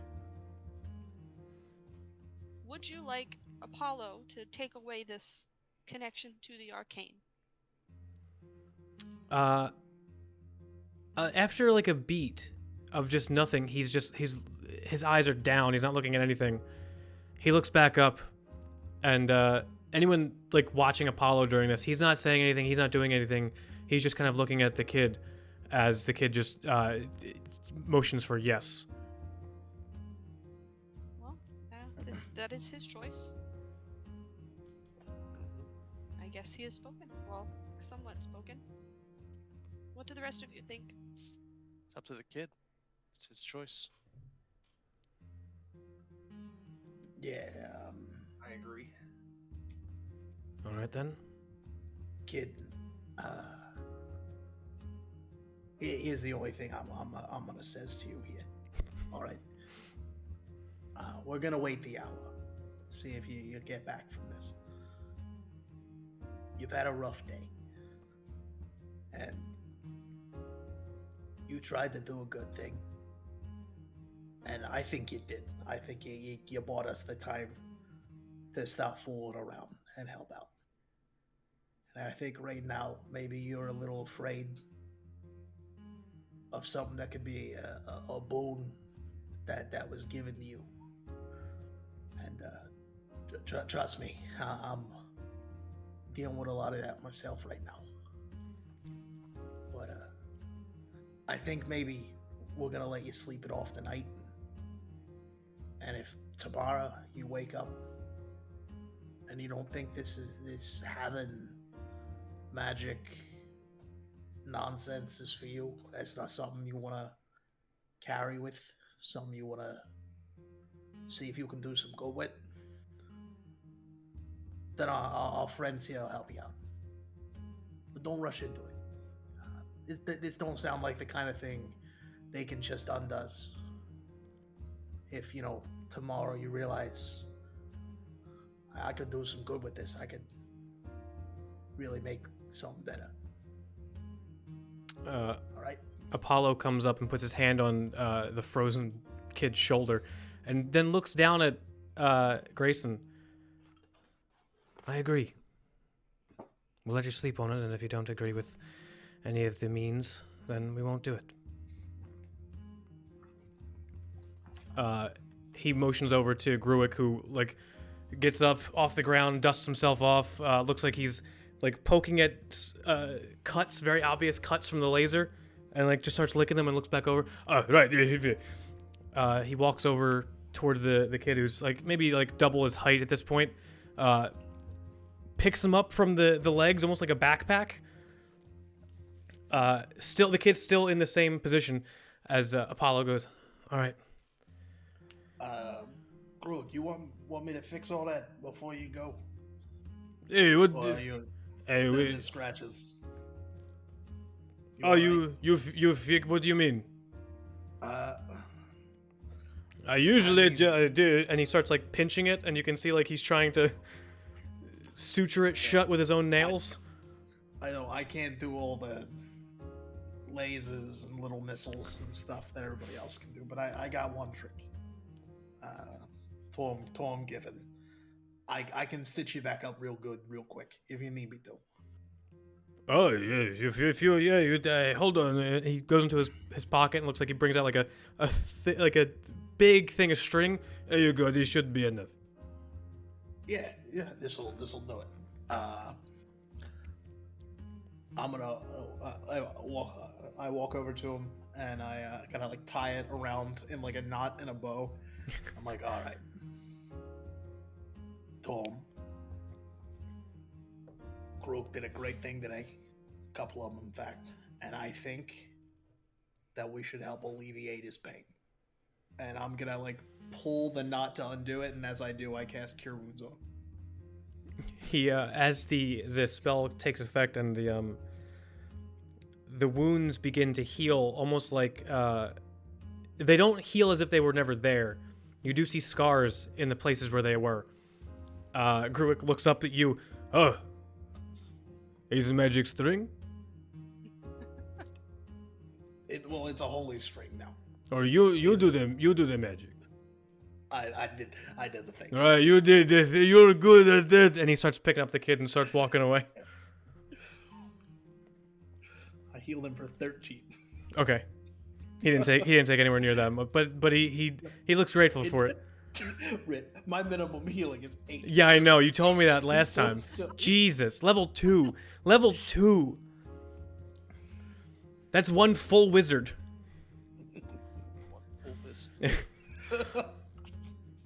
We ever meet an injured wizard? I got him. Yeah, right? I am an injured wizard. What is Edna's full health? 14. 14. What was it at level 1? 8. Yeah, see, it's a full level 1 wizard. If you find a downed level 1 wizard, nope. Full health, baby. Get back in there. Yeah, right? And down again. Yeah, and he's gone again. All right. I don't know about you guys, but I'm feeling pretty wiped. This is a lot today. Agreed. Should we move that? Yeah, is the object still there? It's in pieces. It looks like it when it fell and when it was hit, it kind of shattered and scattered all over the place. But the big pieces are still around. Just the metal fragments. Also, the crystal fragments are still around. Yeah, I was gonna Like, ask. just Can I? pull up. Yeah. You get as much as you think you can. The tiny pieces, as it shattered, you're not gonna be able to find. You're not gonna be able to find them. But you get a good amount, almost the whole I thing. want to find just one slightly large D20 size piece. Like that's it. That's all. Like Grayson takes. Okay, of the crystal. Yeah. Okay, yeah, you can definitely do that. A nice big like hefty shard. Yeah. When you're done with that, we should just bury it again. It's I real was- big now. I was hoping to try and see if there was anything still emitting from it. We could bury it after.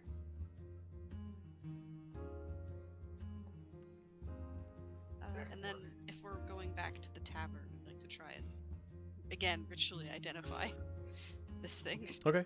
As you See if guys, there's anything still in it. if you guys are going to start heading back to the tavern, Apollo and the rest of them, Gruick, with the person in hand, kind of on his back like a backpack. Apollo turns to the rest of you. We're going to take him back to HQ. It's just a little bit down the road. Alright, I'm gonna be staying here. I assume most of these folk is as well. So, meet up in the morning. If anything happens, just come grab me if you need anything. Absolutely. Yes, I'll be here as well. Likewise. They begin to walk away. You guys go back towards the tavern, which you aren't even far from, 50, 60 feet away. The crowd begins to disperse around you, which it had been for a while as you guys were talking. A lot of the conversations are, what the fuck has been going on? What is this? What's happening? But you all get back into the tavern, find your seats again. The energy is quelling a little bit. It's going back to just being a regular rowdy tavern. Madison has gone from outside trying to maintain people's calm to back behind the bar serving some people. That quilt will protect him for the next 8 hours, Oh yeah, that's right. just in case they try to do something to him. Look cozy. She's just trying to ritually identify this thing to see if there's anything in it. Okay. Over the next 10 minutes, if you're casting Identify, it was. Would you still be able to tell? It's broken. I'll say. It says any spells that are affecting the item and what they are, and if the item was created by a spell, you learn which spell created it. So whether or not those properties are still there. I'd say yeah. I'd say at the moment yeah, but you can see them fading. How about that? You can see them fading definitely. Okay. But you do identify that it was under the effects of the Scorching Ray spell. It was like a very amped up Scorching Ray. Almost like it was designed to put out max damage every time whenever it was used. Scorching razor. Yeah, pretty much. Okay. Has anyone heard of those things before? That was like mechanical, right? Well, Have I ever heard of anything like that, Rick? Like mechanical? Make a history check. I guess the same since he's asking. Yeah, all of if us. he asks out loud, everybody can make a history check. Somebody have an apple? No. I just heard an apple being bitten. Is that me? Am I going crazy? Crazy. 13. 21. Oh wow. I rolled a 16. Jesus. Grayson, did you roll or no? No. Okay. Definitely Edna. But the other two, you've probably heard something. Actually, no, not because Zaboon, you got a 10, right? Yeah. Yeah, you didn't. You don't know what that thing is or what the description of it is. Arthur. I was about to call you Isaac. Arthur. You know that overseas, the Xandricalian army is mostly clockwork soldiers, but you've seen them before. They don't look like that. They look more like, Dragonborn armor without the Dragonborn inside. But Edna, you actually read a while ago about, it wasn't like it was in the fiction section, or the parts of it that you read in the nonfiction section were all just accounts and nothing more of like firsthand things that people said and couldn't be corroborated. So it was mostly put into the myth and fable kind of area of somewhere in actually Xandrakal, way up north, are robotic demons of some kind.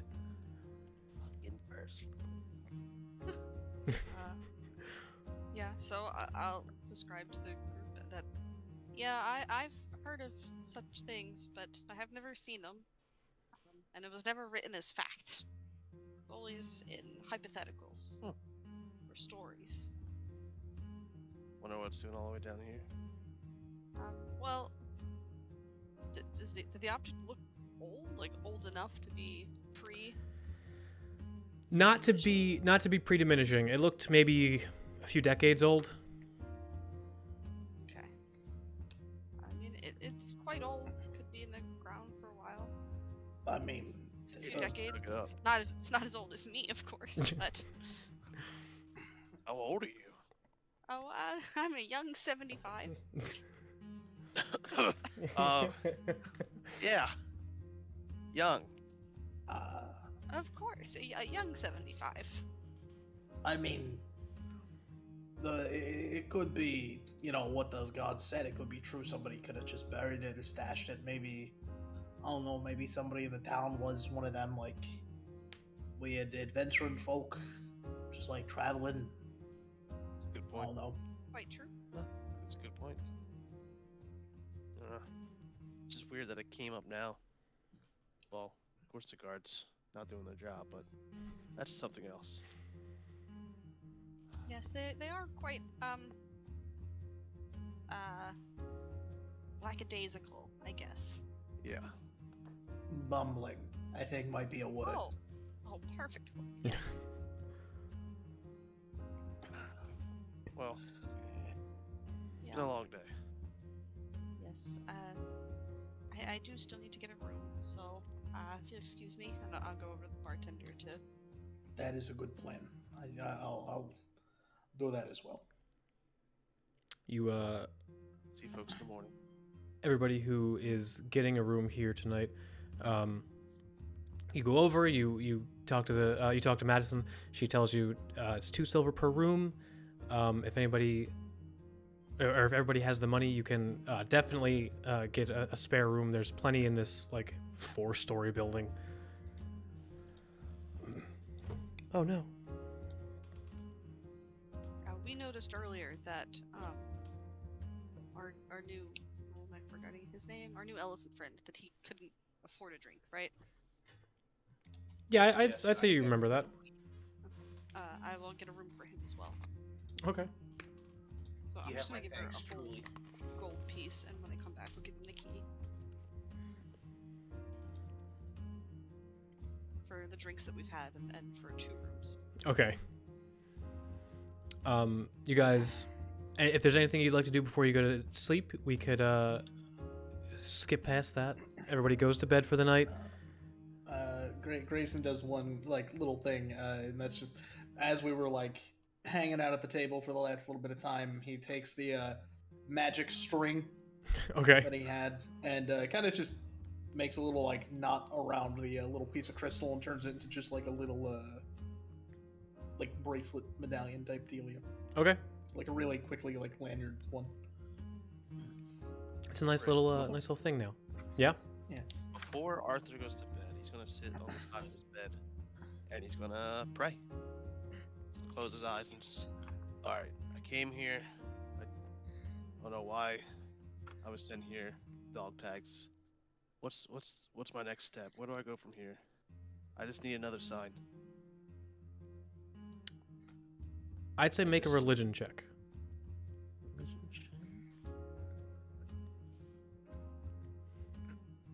Ooh.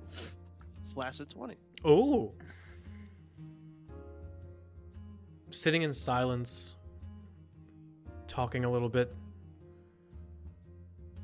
You don't hear anything back. You don't sense anything. You don't feel anything the way you did before. It's just kind of calm. And then you just start hearing footsteps downstairs, footsteps upstairs. You can hear the outside noises. You don't get any sense of anything. After that, I'll just go to bed. Anna writes down the day's events in her journal. Okay. Same here. Kinda- I was gonna write in my journal before I went to sleep. Everybody She may or may not be talking to her spell book, talking about the day. just telling it as she's writing it. Yep. I imagine it's like Michael Scott writing in his diary. Everybody goes to sleep, gets a full night's rest. You guys can do your full rest. Hit points, spell slots, hit dice, all that fun stuff. Everybody wakes up in the morning fully refreshed. The sun is out. You can see outside the windows of each of your rooms. You can hear movement outside in the hallway. It sounds like people are up and doing and moving and going about their business. You can hear a little bit of talking outside. It seems like the town has woken up same as everybody else.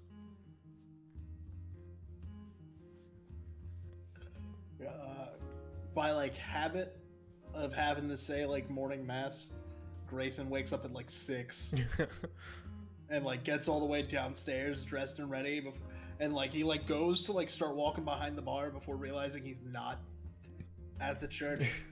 Like he's just full like autopilot, been doing this for a decade. Oh. And then they wake up around the same time. For different reasons. For different reasons. Morning, Edna. You're not here for the sermon, right? Because I realized I don't have to give one this morning. I mean, if you wanted to. I've never been a very religious person, but, you know, it's... I believe as much as the next person. If you are not feeling it, then that is great, because I keep forgetting that I'm on a bit of a vacation. Well, then you should join me for tea and That- some light breakfast. That sounds like a much better idea. I walk from like almost around the bar to the table. Is there somebody behind the bar this early? Yeah, Madison is there. It looks like she's there. She owns, she owns this place, so it looks like she actually does the everything job around here. So I will again ask for hot water, because I have my tea. She obliges, definitely. Would you like a cup as well, Grayson? If you don't mind, I'd Of appreciate course. that. I used to grow these leaves myself. Really, like you had like a whole garden thing, or like in one of those little windowsill deals. Yes and no. It was a small garden out front of the house, yes. Oh, that's nice. Not like a whole yard or anything. You have anyone waiting for you back home, or? Oh no, my husband died years ago. I do have several children, but they're all out living their own lives. My are having kids now too, so That's good. It's good to know you have family you can go see if you want to. yeah. My one daughter lives in Salda, and I did see her before I left and tell her where I was going. Sent letters to the rest of them. Yeah, I'm just hoping the accolades don't burn the church down before I get back home. Completely understood. I'm completely worried about the state of the library with me gone. Is that what you do primarily? You're a librarian? Yes. Just go and read as much as I can. And that's how I found a spell accidentally, actually. So you just like stumbled upon it, like you just read it and like a thing happened. I did. I practiced and followed the hand motions. It was written in Sylvan, you see.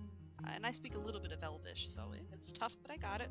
And then this is the first spell I learned, and then I'll pull out a little candle, I guess, and, like prestidigit to light, or if there's like a little bit of something on the bar, I'll clear it away. That's that's a very interesting thing, and a much better way to learn about magic than the events I've been seeing the last day or so. Yeah, I haven't seen anything like that really. That's kind of horrifying, but I still think that people should learn about it and embrace it. I mean, as far as I can tell, for one, I don't think we got much choice on this thing coming or going. It left last time, and apparently it's coming back now. So it seems like magic does kind of what it wants. And to all the other gods, I think generally they'd make an attempt to be fair in the hand they deal you.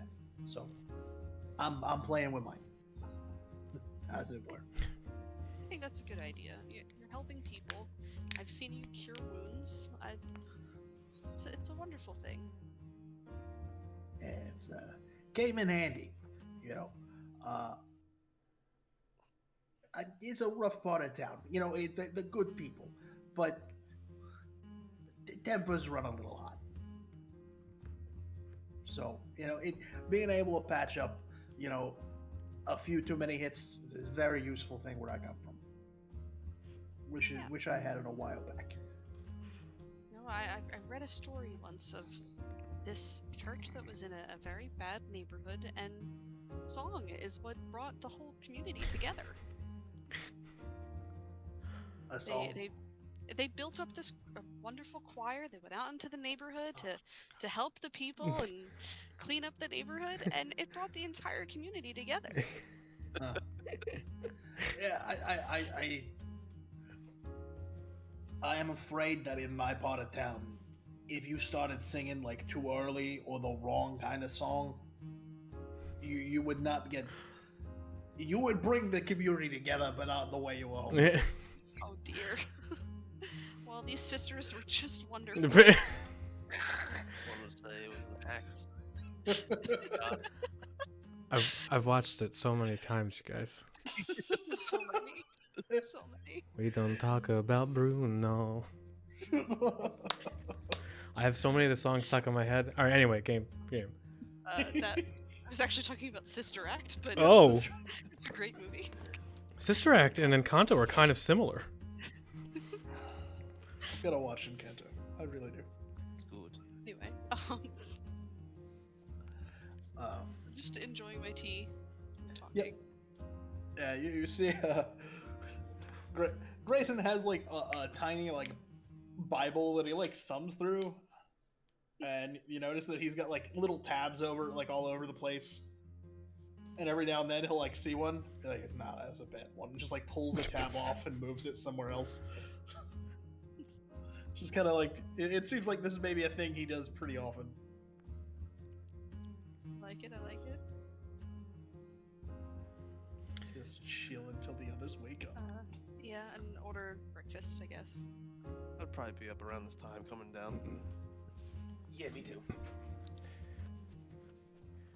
You guys get breakfast, congregate, and about an hour later, you guys watch as through the door,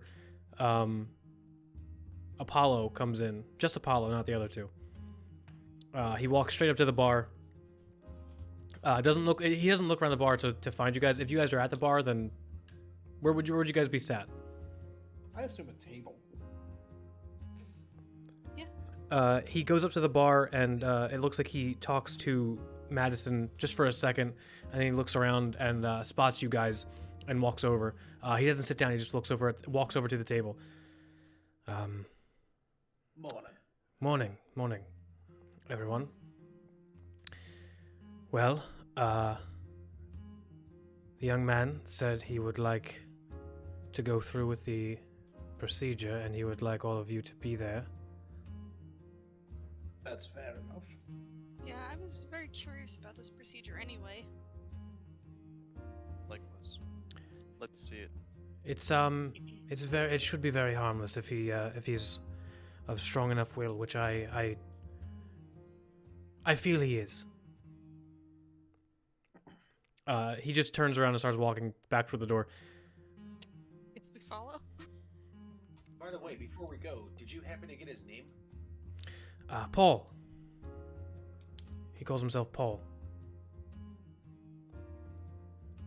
He turns around and just starts walking back. I think that's our cue to follow him. It appears so. Communication's really not a strong suit in this town. Gosh. Follow. You guys follow him through the it's not even streets, just through the dirt trails of this town. Follow him all the way down one road. You are passing farmland. You follow him for about 15-20 minute walk. You can just barely see the town in the distance as you look back. Up these hills, down the slopes.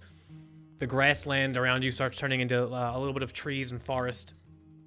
And you see on the horizon, you see a kind of broken down looking shed that looks like it's in the midst of being repaired.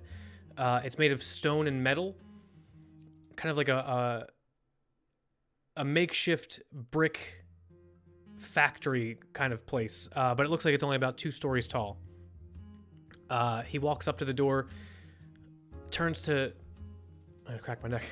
towards all of you before he goes in and says, "Now, I do apologize for the way that we have things right now. We are just kind of setting up. It's a little bit in disarray." Oh no, you don't have to explain to me. Trust me. Every year I have to move in like 3 new acolytes and get the other ones out in the span of a weekend. It's a lot. I get you. Then I invite you into our humble abode. He swings the door open, and you can hear it creak, because it sounds like this actually was some kind of mill or factory, which has been long abandoned and has turned into now a headquarters of sorts. On the inside, you see a mess of things. It looks like there were different machines, small machines, very primitive machines, like made of metal and wood and pulleys and levers and gears. It looks like a lot of the stuff is clockwork or steam powered, that have gone completely disused. Things are broken, and there's like shattered glass pushed and swept up to the corners of the room. It looks like they just tried to clear the floor out enough to walk. There is, it looks like it's all open floor plan. Like there's no rooms with doors setting inside. It just, you open and it is the ground floor with one of those like steel work staircases that go up, like in factories that you see, the really kind of shitty, thin, flimsy staircases that goes up to a second floor, which is mostly a catwalk balcony that you can see the like kind of shattered out windows of the second floor through. You see Paul sat on, it looks like a doctor's table, like one of those reclining chairs that like they don't have any arms or anything. It just kind of is, surrounded by Gruick and Persimmon, who are just sat next to him as like it looks like they're having a little conversation before all of you walk in. The light in here is dim, to say the least. There is no skylight or anything. You're just getting that little bit of light through the clouds that's coming in through the day, and it smells like oil, like a lot of oil, like too much oil. This actually reminds me, there was a dive bar in town when I was coming up. They called it Mill's House. It was built in like an old mill. It looked like this. The bad thing is that even the beer kind of still smelled like this. I don't know why we hung out there. That sounds like a wonderful place to be. Yeah, it was good times. Any of you a fan of darts? Apollo walks over toward the other 3. What were you gonna say? I was just gonna say, I don't think I've ever played darts. It is a terribly fun game. Better when you're drunk and if nobody is within range of the board. For some reason, I can only play with my trunk. That is an interesting trick that I would enjoy seeing. I like that little character trait. Apollo walks over to the other three, and immediately Persimmon stands up and looks over at you guys. Oh, you're all here. Hello. Good morning. Morning. She like walks over, kind of like in a hush kind of tone. He's nervous. We told him how the procedure was gonna go, and he's a little bit on edge. So you know, calm emotions. And she gives a big smile and starts walking back over, just like not even giving you a chance to say anything back. Just turns around and walks back away. I'll walk over. What exactly is the? Good morning, Paul. I'm so sorry, sweetie. What exactly is this procedure? Well, what we're going to do is take you downstairs, Paul.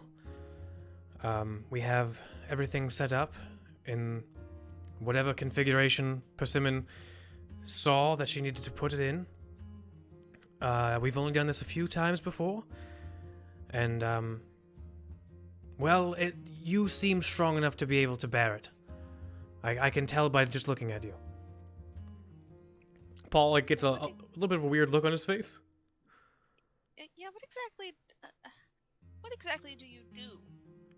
Well, we extract the arcane energy from his body. All of it. Yeah. Come with me. Come with me, I'll show you. He lifts up a very long hatch, like a 7-foot long hatch that he ties up to the bottom side of the staircase, and you can see it leads down to a basement area just underneath the staircase that goes up. He is the first one to walk down as it looks like he bends down to turn something, and you see an oil lamp light up. He walks down a few more steps and another oil lamp lights up, and he just kind of motions everyone to come down. Paul looks at everybody else. I think this is for the better. And he just starts walking down behind Apollo. All right, kid. Whatever you want to do, I got you. Follow down. Yep. And Grayson has like a cigarette at the edge of his mouth, but he hasn't lit it because of all the oil scent. He's like, maybe that's not a good idea. As everybody gets down, the smell of oil is even stronger, but it's like a stale oil, like a thick motor oil, and you can see all along the walls it is caked with grime and gunk and just time. It looks like this basement hasn't been used for much. There is one oil lamp over top of a. The only way to describe it is an altar, but it doesn't. It does not look like any kind of religious altar that any of you have ever seen. It looks almost more like an operating bed. It is just a slab of concrete in the middle of this room. The room itself is lined with, it looks like, work tools and tongs and pliers. This looks like it may have been a blacksmith station. Judging by everything else that you see, the furnaces around, and whatever is here now has been added recently. Apollo motions Paul to sit down. He does. He doesn't lay down. He just sits. All right, Paul. We're going to get everything ready. There's no need to worry. Just relax. He kind of like Apollo just kind of like makes a hand motion, and it looks like they are putting trays, like metallic trays, on almost tripods, but more like very tall candle holders, just all around the altar. It looks like they're going around putting something in the tray, putting it on the floor. And they're just setting this stuff up. Paul looks a little bit nervous, but then looks up at everybody, or the four of you who aren't doing anything. I am kind of nervous, but I feel like this needs to happen. All right. You know where you got your magic? No. A few weeks ago, I burned every crop we had, and then our house toppled from an earthquake that I caused, but only around our farm. And then I did that thing, the smoke, the purple smoke, to my father, and I haven't seen him since. I think it's only fair that I get rid of this. I tried. Sounds fair to me. This was a natural gift. You didn't read anything or learn anything from a book. It just started happening. I thought I could control it, and I thought yesterday that maybe I'd have more control. Nothing had happened in a few days. But then that happened. Hey, everybody's cut out to do something. This just isn't what is meant for you, right? No. And that's all right. Everybody make perception checks. 14. 24. All of you, 10. yeah, all of you, feel a pretty heavy like thud, and you see a little bit of dust fall from the ceiling as Paul looks around. I don't know if it's happening again. How much longer? And you can see Persimmon and Apollo just like nod over to him as Gruick is. It looks like Gruick is going through some kind of like case with chemicals inside, like glass vials, and he's going over to himself and going through some kind of book, like a little book in his hand, and he's looking at other things, and he looks up at Paul. Hey, just one moment, we'll be fine. Wait. You know, I'm actually pretty new here. Is there anything you like to do for fun? Anything you recommend? You know, in like the nearby vicinity, like, you know, go see any interesting sights. You're local. Maybe there's like a fun spot to watch the stars, or just something you really think you should experience if you came to the town. Like, what's your favorite thing, Paul? There's a crystal cave a few miles away. You can actually see the town from it. It's on a peak. That's really interesting. Do you? I know it's. I've heard of it. Is it the kind of cave where, like, am I allowed to take a crystal, or can I buy some of the crystals from the cave? Or it was a mine. It's abandoned, but it used to be a mine. That's interesting. I kind of lean in. And I'm like, now, we have a couple places like this back home. Is this the kind of place you sneak off to with a date, you know, to like prove you're real brave? Is it that kind of place? I've never done anything like that, but it seems interesting enough. It's fun to explore it.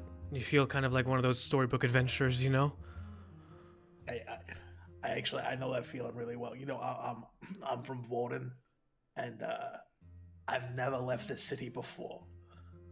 I'm 33 years old. Been a priest since I was like 19. I've never had to leave. That's funny. My father and I moved here just a few months ago. Oh yeah, what brought you out this way? Yeah, starting a farm? No. Well, we did out of necessity. You can feel another like happen as he like tries to. No, we came here to get away from the city. It can be a lot, right? It weighs on you. So I understand that. I'm kind of enjoying the walkabout. How you liking the country and everything so far, though? Just as you say that, you hear Persimmon perk up. Ooh. We have to do it now. What's happening? Apollo looks over to her and just gives her a nod. And they very quickly set everything up, like almost a split second, put the last couple things in place. All right, Paul. Everyone else, you might want to take a step back. We're not sure if you should be near these chemicals if you aren't undergoing the process. That makes sense. All right, Paul, you got this. And I tap him on the shoulder, casting guidance as I do. I'm gonna need you to show me that cave. You know, maybe tonight or tomorrow. It depends on when I'm leaving. But I'm gonna hold you to that one. He nods, and as you tap him on the shoulder and cast it, you feel of this time a bigger, like almost earthquake style, just a loud, and you see a lot of things fall from the ceiling onto the ground. Persimmon looks over at Apollo and gives him a very strict nod, and he looks at her. All right, now, Gruick, door. Gruick looks at Apollo, rushes toward the hatch that you all came up, and shuts it. Like, you hear it slam shut. I retreat to a safe distance by the stairs. I hold my shield up. You see Paul lay down, and as he does, they start pouring different chemicals from different vials that Gruick had pulled out into. Everyone make perception check. 17. That's a good one. 4. That's 11. a nat 20 plus 3. Ooh. You see them. There's like. They set up these 10 little discs around here. 5 on one side of the table and 5 on the other. Like, not in a circle. 2 lines of 5 little bowls. And every time they pour a little bit of like just different color, like it's like a variety of different colors and different labels, and like some of them look like you can definitely see like universal symbols like don't touch this or like don't inhale. But you see them pour things in, and sometimes they back away, and as they do, a little bit of smoke and mist comes up. And then Paul kind of shudders a little bit, and you see a little bit of smoke, mist, fog come from the bottom of this table that he sat on, this concrete table, like seep up from it and then start to fill the bottom of the room. And every time they pour one in, another one, a little bit of a puff comes from the bottom of the table and starts to pour into the room again. And then you hear even louder outside, some glass shatter. And you start to hear shouting. And you hear clanging.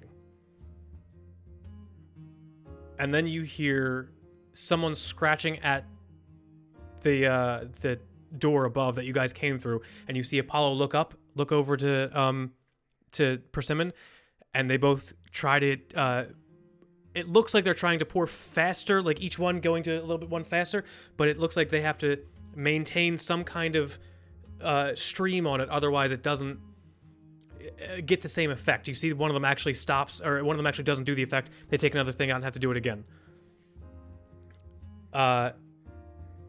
You can hear a lot of clanging and clashing up top, and then it stops. And then Apollo and Persimmon look at each other, pour it again, and you hear something trying to physically open the hatch door. Paul like kind of sits his head up. Is everything what's going on? This doesn't feel like anything I've ever done. Apollo looks at Paul. It's fine. Everything will be fine. Everything will be over soon. Could any of you all guard that door for me? Yeah. We'll take care of this. I can help guard it. I'm gonna like really look at them from like the urgency and like the way they're like looking at everything. Does it feel like what they're doing they believe is gonna help this kid? Make an insight check.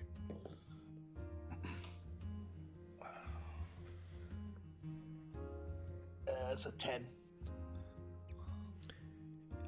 Got excited. I thought I rolled a 14, but it was a 4. You're not sure. Everything going on is a little bit hectic at the moment.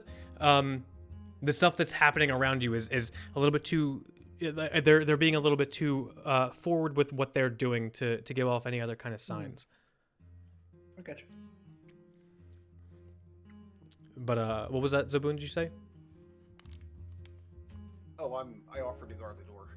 Okay. As you rush over to the small staircase that you guys came down, you're standing there watching something try to pull the door open. You can see something trying to pull this latch that you guys came down open. With every kind of tug, you can see more more worried movement from the both of them, Apollo and Persimmon, as they try to do these almost ritualistic things.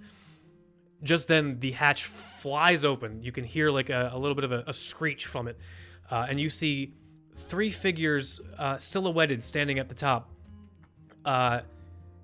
One of them is holding a very lashing and squirming Gruig. You see 3 figures start to descend the staircase. Actually, yeah, you would see one of them start to descend the staircase towards you, Zobun. You see a very, very well dressed female human, possibly very pale skin, like almost white hair, kind of like Persimmon, but the hair is flowing in a way that the breeze towards you is not. She has her hood up. It is like a white and blue, mostly white, blue trim hood. She has dressed in like kind of similar to Persimmon's actually, but different, similar color but different robes.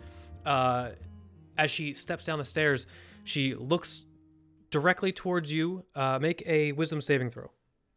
Oh shit.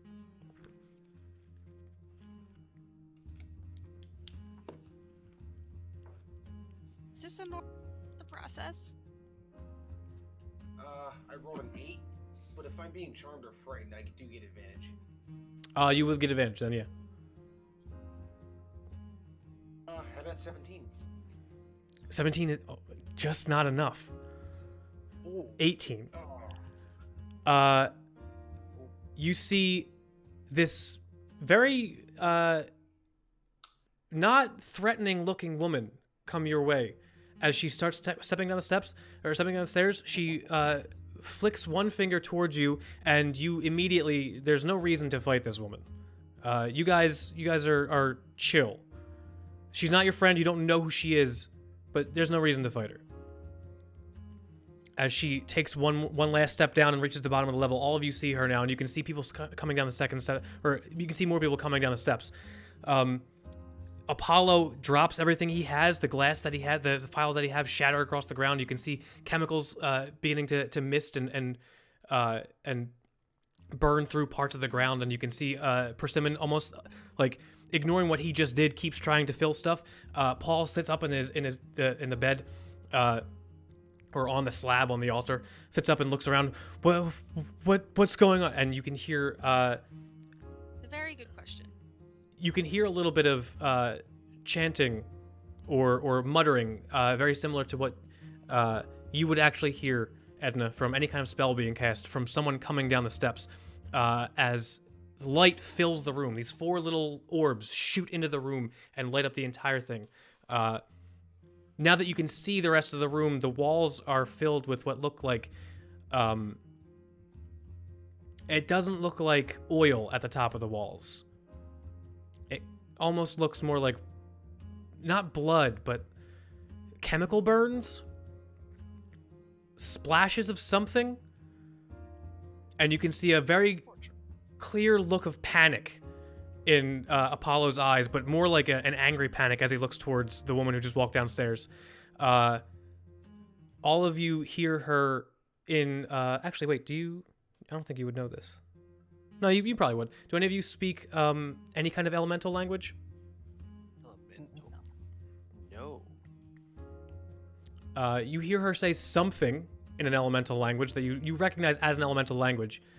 And then you hear him say something back as... Go ahead. Excuse me. Could perhaps everybody take a pause? Yes, please. I would love to know what's happening here. Yeah, maybe a little check and You hear her in common say, I agree, please. Everyone stop what they're doing. Also, I would love to know what that spell is that you just did. That is so useful. I think we can maybe put that as a lower thing on the list. Maybe this You're figuring right, out I'm so sorry. the sudden invasion would be the priority. Miss, could I ask who you is and exactly what your sudden intrusion is about? Maybe break it down for me. she when Edna says that, she just looks over and gives her like a warm smile, and then immediately goes back to what she was doing, goes back to brooding at Apollo's direction. And then as Grayson asks the question, I'm sorry. Are none of you with him? I mean, we are kind of all currently tangentially working together to help our friend Paul here. You see, he's been having some arcane troubles, and he's decided that it is not the path for him to walk. You know, that is his choice. I just wanted to follow the wishes of the boy, and I'm fascinated about what Apollo intended to do here. You see Apollo like he puts his hands up a little bit, almost like in a surrendering stance, but still like very cockily looking at her direction. And then Persimmon drops the stuff, just staring at this woman who's walked in, and slowly begins walking towards Apollo, who is backing up towards one of the corners of the room. All right. It seems we've been caught this time. Again. You do have a way of finding us, sister, don't you? So maybe it's jealousy. Paul- Says under her breath. Paul immediately hops off of the altar and starts backing away towards all of you guys, where your group was. I will just get the boy behind me. The woman who walked in starts walking towards Paul starts walking toward Apollo very calmly and very slowly. Now listen, I don't want to hurt you this time. I didn't do it last time, did I? And he again begins, again backing up. Now this time, like almost shoulder to shoulder with Persimmon. No, you didn't. But you didn't get the chance to, did you? As he elbows part of the wall, both he and Persimmon drop through the floor. As they disappear from the room, and you can hear their sliding sound dissipate as it sounds like they go deeper and deeper. The woman. This is a shady business, isn't it? The woman turns towards everybody in the room. Well, he's done it again. But at least we have the victim safe this time. What was your name? Paul just looks at her. I don't think I'm gonna tell anybody else who and he just gets back behind Zaboon.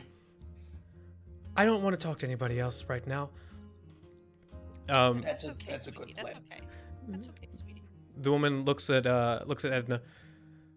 You said you were magic. Oh yes. I do like a little mage hand thing. I absolutely love all this arcane things, but our friend here, this boy, has had a very unfortunate interactions with it, and he's left him pretty scared. I think he's some kind of sorcerer with awakened powers, but if it is his choice to have that removed, then I was okay with letting it happen. Don't worry, young man. We're here to help. The rest of you, are you with them? Oh, the ones who just went down the hole? Absolutely not. So, No. okay, in technicality, I am here as a representative of the Church of Tom while on a sabbatical. A religious man. Yeah. I'm Father or Pastor Grayson Affleck of the Vorden chapter. Who are you, miss? I'm Artemis. And I'm here to help everyone here. I hope. And I'll say that's where we're going to end for tonight. Yay! Hey! What the hell just happened? What did we do to this poor boy? all of that was this and last episode was supposed to be the first session. Hey! But I was like, you know what? We're going to make this a 2-hour game. Yeah, I think this worked really nicely as a two-parter. Yeah. This is Yeah, did everybody have fun? Yeah, those were good ending spots for sure. You guys met the Excited. You guys met the other group now? Both. The other group. Yeah, the other group. I think he's just jealous of his sister. Oh man. I'm still wondering who that strange lady is and what she has to do with anything. I think that his sister got magic and he didn't, and he used to be the favorite and now he's not. Classic sibling. Classic story. sibling rivalry. You know what? I'm gonna get rid of all the magic. Yeah, fuck it. Get out of here, Powers. I'm excited. jeez. All right. Well, since this went a little bit late, luckily, there were no follows or anything like that. Not luckily, but for time's sake, there were no any interactions or anything. So, we're gonna raid someone. We're gonna be back again next week, guys. We're gonna be back probably tomorrow. I think so. Here's the thing. Before we go, before we go, I want to do some quick stuff. I'm gonna since nobody else's camera is on, I'm gonna do this really quick. Oh, can't do that. Okay. Let's just go back to this. Can't do that because OBS can't use my camera while Discord is. But tomorrow, I think we're gonna make Sundays Stardew days, because starting Monday, I want to start working on the new coloring book. And speaking of coloring books, look what I got. Look what I got. Yep, but I didn't. So this isn't the first one I ordered. The first one I ordered hasn't been shipped yet. Your artist Cool. copy. Yep, my author's copy has not been sent yet. I keep checking every day and it says it's sending soon. Don't know where. Don't know where it is. Where is it? It's going on a journey somewhere. Don't care though. I got one. I ordered one. But I think what we're gonna do is Monday, we're gonna start on the activities book, because I want to do a different area of Illyria. And also, if anybody's watching and doesn't know, we made a coloring book and it's about the world that we're playing in. So if you don't know what the world is and if you want more information on it, there's a coloring book. You can find it on Amazon. I'll put a link in my Twitter. Wait, hold on. Ready? Bada bing, bada boom. Twitter's in there somewhere. I'll put a link there, or a link is already there probably, and you can find them there. We also have a Discord. I'll do the Discord thing. But tomorrow we're gonna do some Stardew. But that's it for tonight. What was that? I just said I colored my first page already. Oh hell yeah! Yeah. Mine should be coming in tomorrow. The coloring book? Yeah. You I saw that you colored one of the pages before anything was printed a while ago. Yeah, I just did that on Procreate because I got impatient.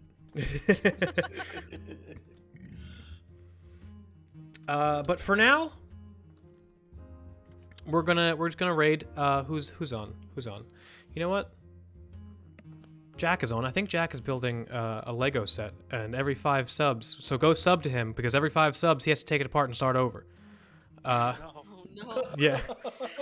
So we're gonna raid Jack, and anybody here go sub to him. So I'll see you guys tomorrow for Stardew. This was really fun. Bye-bye. Bye. Oh wait, not yet. I gotta wait for it to do the thing before I can send people anywhere. We're not raiding yet. And go sub to Jack. Bye-bye. Okay. Anyway. Let me do this. Some pressure of streaming.